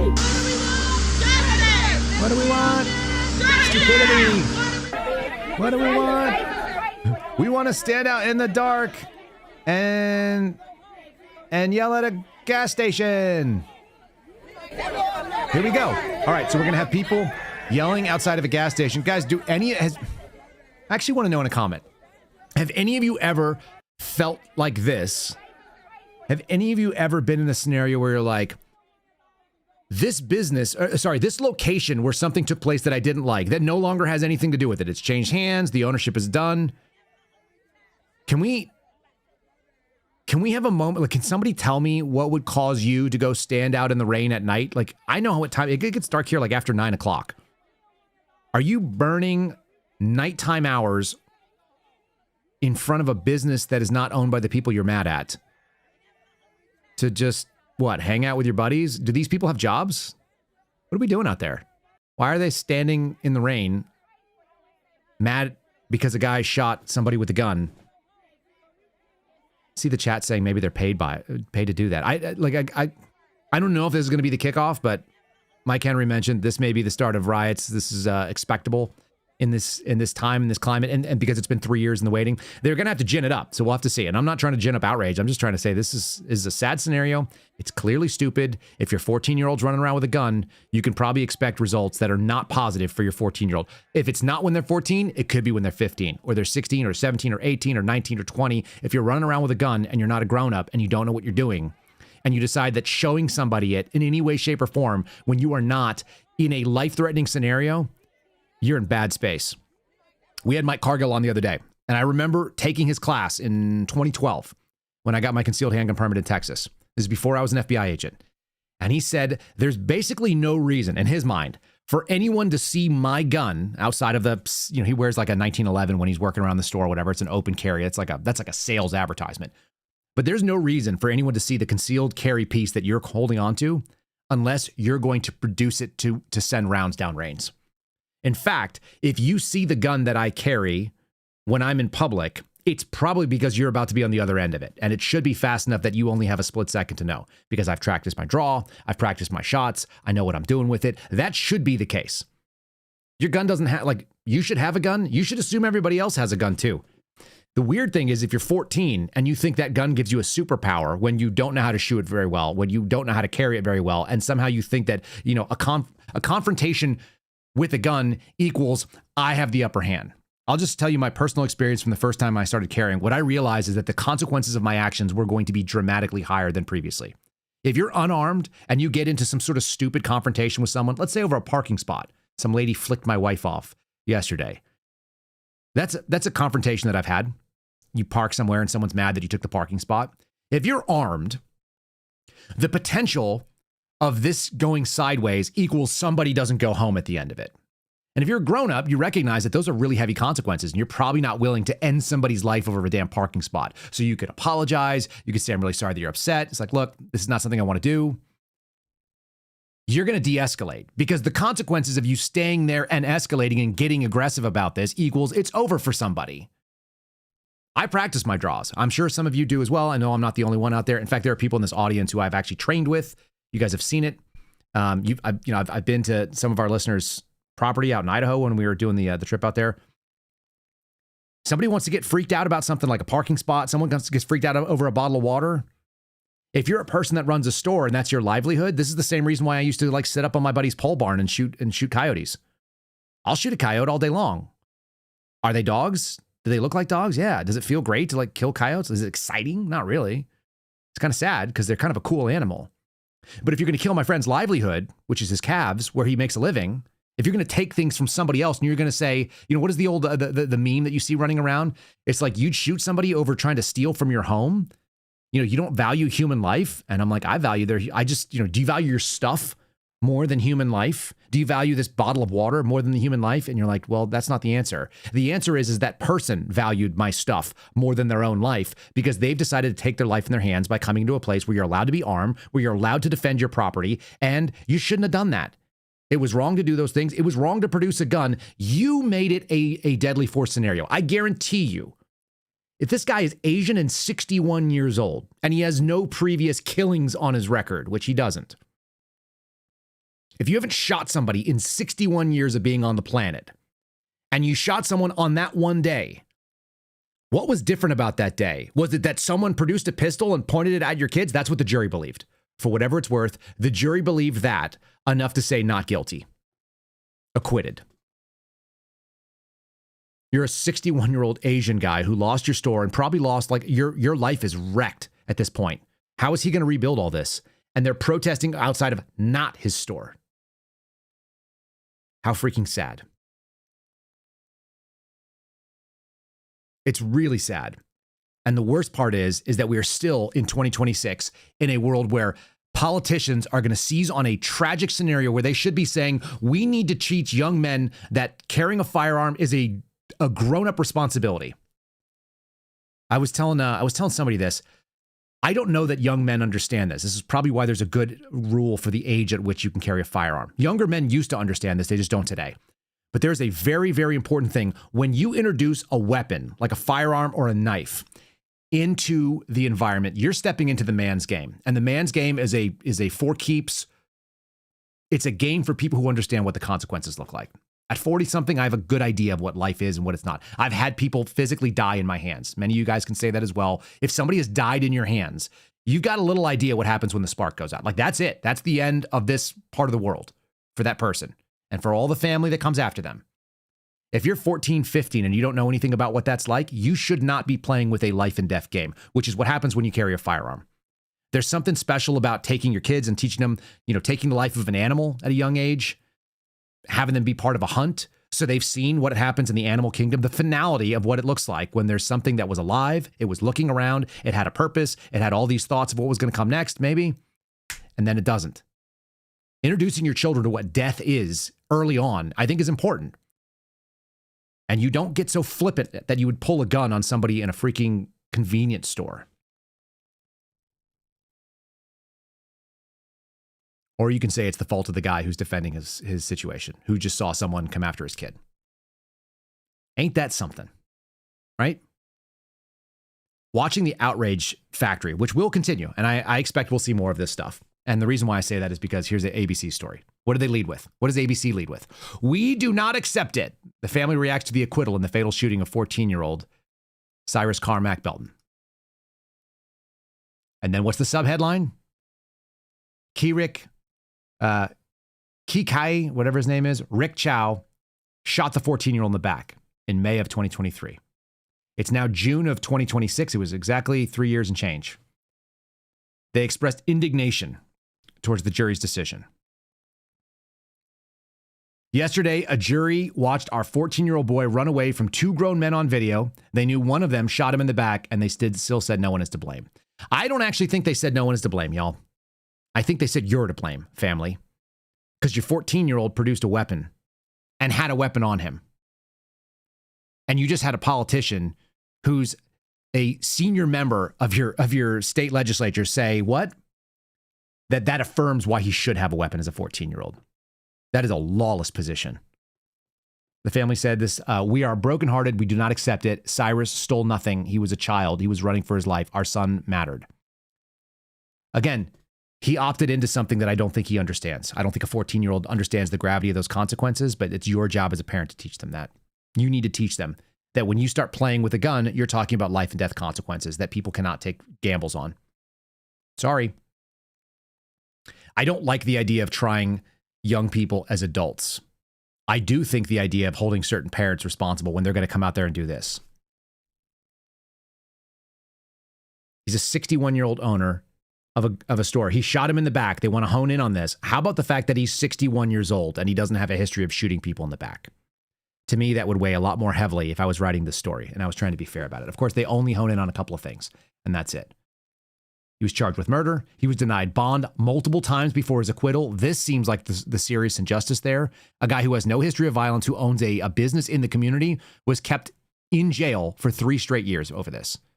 And I can't get over this kind of stuff. And whenever you start dealing with our legal system, I had a conversation with my younger brother, who's a lawyer, and he said something the other day that it really disillusions me on this system. And being involved in court cases that I'm in right now, which are also frustrating, the fact that we covered this defamation lawsuit yesterday, he said that our legal system does not suss out justice, that there is no justice under the law, and that it's actually not meant to get that. And when I spoke to my attorney yesterday, one of the things he said there is, but it costs more money than most people can afford. Well, that's not justice then. If it costs a generational amount of money, if it costs multiple years of your earning potentials just to get something fair happening, that's not justice. That's not fair. That's not what the American system was set up to be. That's not what people were fighting a revolution about. That's not the America that I want to live in. That's not a thing I can get patriotically excited about. Honest to God, you see all these things that happen in our courts and you just go, the cost of this guy being found not guilty was that he's broke forever now, most likely. He's hated by people in the community, and he should have probably never been charged. Gross. Really sad. On so many levels. All right, let's end with something about Pride Month, which I think is kind of interesting. This was in Axios. This is one of the top 5 stories in Axios. It's also one of the top stories that's leading Fox News. So we'll end with this as we do. There'll probably be something gay pride related almost every day during June because it's in the news cycle. People have it thrown in their face. And it turns out, just like telling people that you have to love Israel, it doesn't really go over very well. It turns out telling people that you have to love LGBTQ plus issues, which is the dumbest thing ever. I remember when it was called gay rights. I'm old enough to remember that. Not that old. And then it became LGB.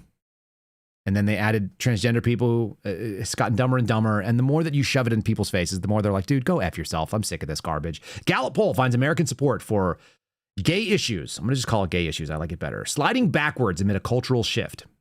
Support for same-sex marriage drops to 65%. It's still awfully high. It's down 6 points from 2022 and 2023. They've gone from 71%, 65%. What is that? That's fatigue. That's you telling us that we have to feel a thing and people going, I don't want to feel that thing. I'm tired of it. It turns out that the GOP has leaned directly into this stuff. That's why you end up with like gay influencers out there pushing, quote unquote, our conservative values, which we did a whole bit about Scott Presler last week and the GOP push. I think it's kind of nasty. In fact, it reminded me that the best work that Scott Presler has done, as far as I can tell, and you guys in the chat, you check me, the best work Scott Presler ever did was actually running he did the voiceover for the Honey Badger, I think. Right? You remember the famous Honey Badger video? To me, that might have been the best work Scott Presler ever did. Forget any kind of claims about whether or not he turned out voters, which he didn't. It was like, this was maybe the best version of his production in politics. This is the Honey Badger. Watch it run in slow motion. It's pretty badass. Look, it runs all over the place. Whoa, watch out, says that bird. Ew, it's got a snake. Oh, it's chasing a jackal. Oh my gosh. Oh, the honey badgers are just crazy. The honey badger has been referred to by the Guinness Book of World Records as the most fearless animal in all of the animal kingdom. It really doesn't give a shit. If it's hungry, it's hungry. Ew, what's that in its mouth? Oh, it's got a cobra. Oh, it runs backwards. Now watch this. Look, a snake's up in the tree. Honey badger don't care. Honey badger don't give a shit. It just takes what it wants. Whenever it's hungry, it just, ew, and it eats snakes? Oh my god, watch it dig. Look at that digging. The honey badger is really pretty badass. They have no regard for any other animal whatsoever. Look, and it's just grunting and ew, eating snakes. Ew, what's that, a mouse? Oh, that's nasty. Oh, they're so nasty. This was so much better than what he did trying to get the Supreme Court victory in Wisconsin, which he was not successful about, or turning out the Amish vote, which he wasn't successful about. Anyway, I think that's the best version of Scott Presler, and I wish he would just keep doing the honey badger stuff, because that's good. Survey finds, released Wednesday, majority of Americans, 65%, still support same-sex legal marriage. But that figure has dropped 6 percentage points since its peak in 2022-23. Meanwhile, moral acceptance of gay and lesbian relationships has dipped to 62%. So people support the actual relationship, but less people support the percentage. Here's what I suspect. It's actually bigger than that. I think it's a lot bigger than that. I think regular people are relatively sane and they're like, yeah, it's actually kind of gross. I'm not into it. It's not a good thing. Now, that doesn't mean that you can't be gay. And it doesn't mean that I care if you are. I don't actually care if you're gay. I don't have any problem with it, especially people that are openly gay. It's like, fine, you're openly gay. If you're closeted, that could be weird because you're lying to people, especially in politics. That's strange. But yeah, you're gay, so what? Not a big deal. Like I said, I'm friendly with Brandon Straka. I think he's a decent guy. What's funny is he and I have had conversations talking about, isn't it disgusting that as a gay man, he's actually more conservative than many of the people in American, quote unquote, conservative politics. That is gross. And it's very funny that he recognizes that, which is why I kind of like him. I like people that are self-aware. Public acceptance of gender transition has experienced even a deeper and steeper decline over the last 5 years. Today, just 38% of America believe that changing one's gender is morally acceptable, down 8 points from 2021, when 58% of people, 58% of people, 57% of people say it's morally wrong. Yeah, of course it is. So that's why when you start pushing this stuff, it's not going to be effective. You're not going to be able to be winning under that. And here's the same exact thing said from Axios, specifically Republican support. Look how they phrase this. Isn't it interesting that Donald Trump went to Axios, or that the people in the White House comms went to Axios of all places to share the story about him being tough on Israel? Why do they launder to this group, which wants to specifically point out, oh, Republicans, it's sinking. It's bigoted. Well, it turns out it's across all things. Share of U.S. adults who say same-sex marriage should be valid. Here you go. Democrats, 87%. Independents, 67%. Republicans, 37%. It turns out these people, Those are my bacon cheeseburger nationalists, and so are a bunch of these people. And I actually think they're getting closer and closer to the majority. Fewer than 4 in 10 said that same-sex marriage should be valid under the law if you're a Republican. Right. So why are they pushing all the weird stuff and all the gay stuff? Why do they keep doing this? Why can't we just accept that there's a dominant culture in America? That's what the political right is supposed to be. You'd think the Republicans would know that and they would actually act accordingly. And instead they don't. They refuse to because they need the big tent. They need a coalition and whatever. Remember, they had like an OnlyFans porn star model. And you have people going out and doing these speeches at the RNC. They don't recognize who their base is. And that's why I think that we don't have a political right. That's why people aren't going to get excited about them. They refuse to. The Supreme Court signaled a landmark decision recognizing same-sex marriage that was already, quote-unquote, settled. It remains settled law. Yeah, right up until they overturn it, which they probably should. The lead plaintiff in 2015, other gay advocates warn the fight is far from over. Yeah, well, it's that fight that's the problem. It's the fight for Israeli money in Congress. It's the fight for things that a very small minority of Americans. It's still a very small minority of people who are in the alphabet crowd. It's not that big. When you start majoring in the minors, you lose. And regular people are going to get sick of it. It might be kind of fashionable. You might have some of that political correctness. There's still a lot of people that are over a certain age that are like, well, you have to accept people. It's like, no, I don't have to accept anything. I don't want to. I don't need to. It's not my job. You can accept whatever I am as the dominant culture, and I'm not going to be discriminatory towards you. Period. But if you want to make it a big thing, we can make it a big thing. It's not going to turn out the way you like. I think that's kind of where we're at right now. We're also raising our sons to be weaker and lamer. And I don't know if this kid's gay or not, but man, if we're doing that, we're raising kids that are not impressive. This kid's never going to be the guy who's going to be a 14-year-old with a gun. He looks like he's in his 20s and he's scared of having a gun. By the way, the solution to an alligator in your koi pond is go get your suppressed 22 and put the ow and meow. Put that thing down if you need to, if you're scared. Or you could call the government and ask the government. We are doing some real sad things. In honor of Gay Pride, we're going to play this kid who may or may not be gay. As you guys are watching, make sure you're liking the video and you are subscribing where you need to. Gay kid, maybe not gay kid in Florida. Florida men, find this man, roughen up his hands. He needs it. Oh, God, that's scary. That's an alligator in my pond. There's an alligator in my pond, dude. Dude, that's a big alligator. Wait, it's not even that big. Can they even touch it? I don't even know if we're allowed to. Oh my God. Should I call FWC and ask him? Florida Fish and Wildlife. I'm gonna ask him if I can wrestle this alligator. Guys, we're calling FWC. Florida Fish and Wildlife System, how can I help you? Hi, I had a quick question. I have a koi pond in my front yard and we came out. Hi, I have an alligator. It's like naturally there and I'm afraid. Can I fight with it or can I like get it out of my house? Like government, can you tell me what I can do? This morning there's an alligator in it. I was just wondering if like I could get him out. Is it a big alligator? You asked a woman what you can do with an alligator. No, not really. He's kind of small. I don't know if they'll come out for one that size. Okay, can I do it myself though? I'm about ready to get in there and wrestle him. No, you can't. It's against the law. Let me give you the alligator hotline and you can talk to them and see. First of all, there's an alligator hotline in Florida. And if you guys don't know, second of all, if you have to call and ask for permission, the answer should be there is no body. There is no proof. What alligator? Don't make freaking TikToks about it. Just solve the problem. Stop acting like this guy. This is really bad. What your options are. I can't get the alligator out of my pond? No. Okay. So now we just have an alligator in the pond and we just have to let him eat all my fish. What if maybe he'll just crawl out himself? Should I tell him it's like a 10-footer? And then they come out and... No, they're not picking up! Maybe I could call a different FWC and maybe they say something differently. That's what I'm gonna do. I think she was a little crazy. What if I really wanted to get him out? I'll be like, the alligator trapper just didn't answer. Hi. He was coming right for me. That's why I had to shoot him multiple times. Nobody believes that boy is going to go grab that thing. Not with that voice. Freaking vegan. All right. So that's disappointing. Happy Pride to all those things. This is a reminder that it's not what it's like online. It's actually worse in real life sometimes. This guy is freaking jacked. Here's the alternative to what that guy... Do you think this guy asked for permission to go get an alligator out of his own yard? I don't think so. If you spend enough time online, you'll start to think that everyone is just a fat, stupid, lazy fucking retard. But if you go out in public and you look around, you'll actually realize that they're even fatter in person. Fact check, Drew. Thanks for joining the program.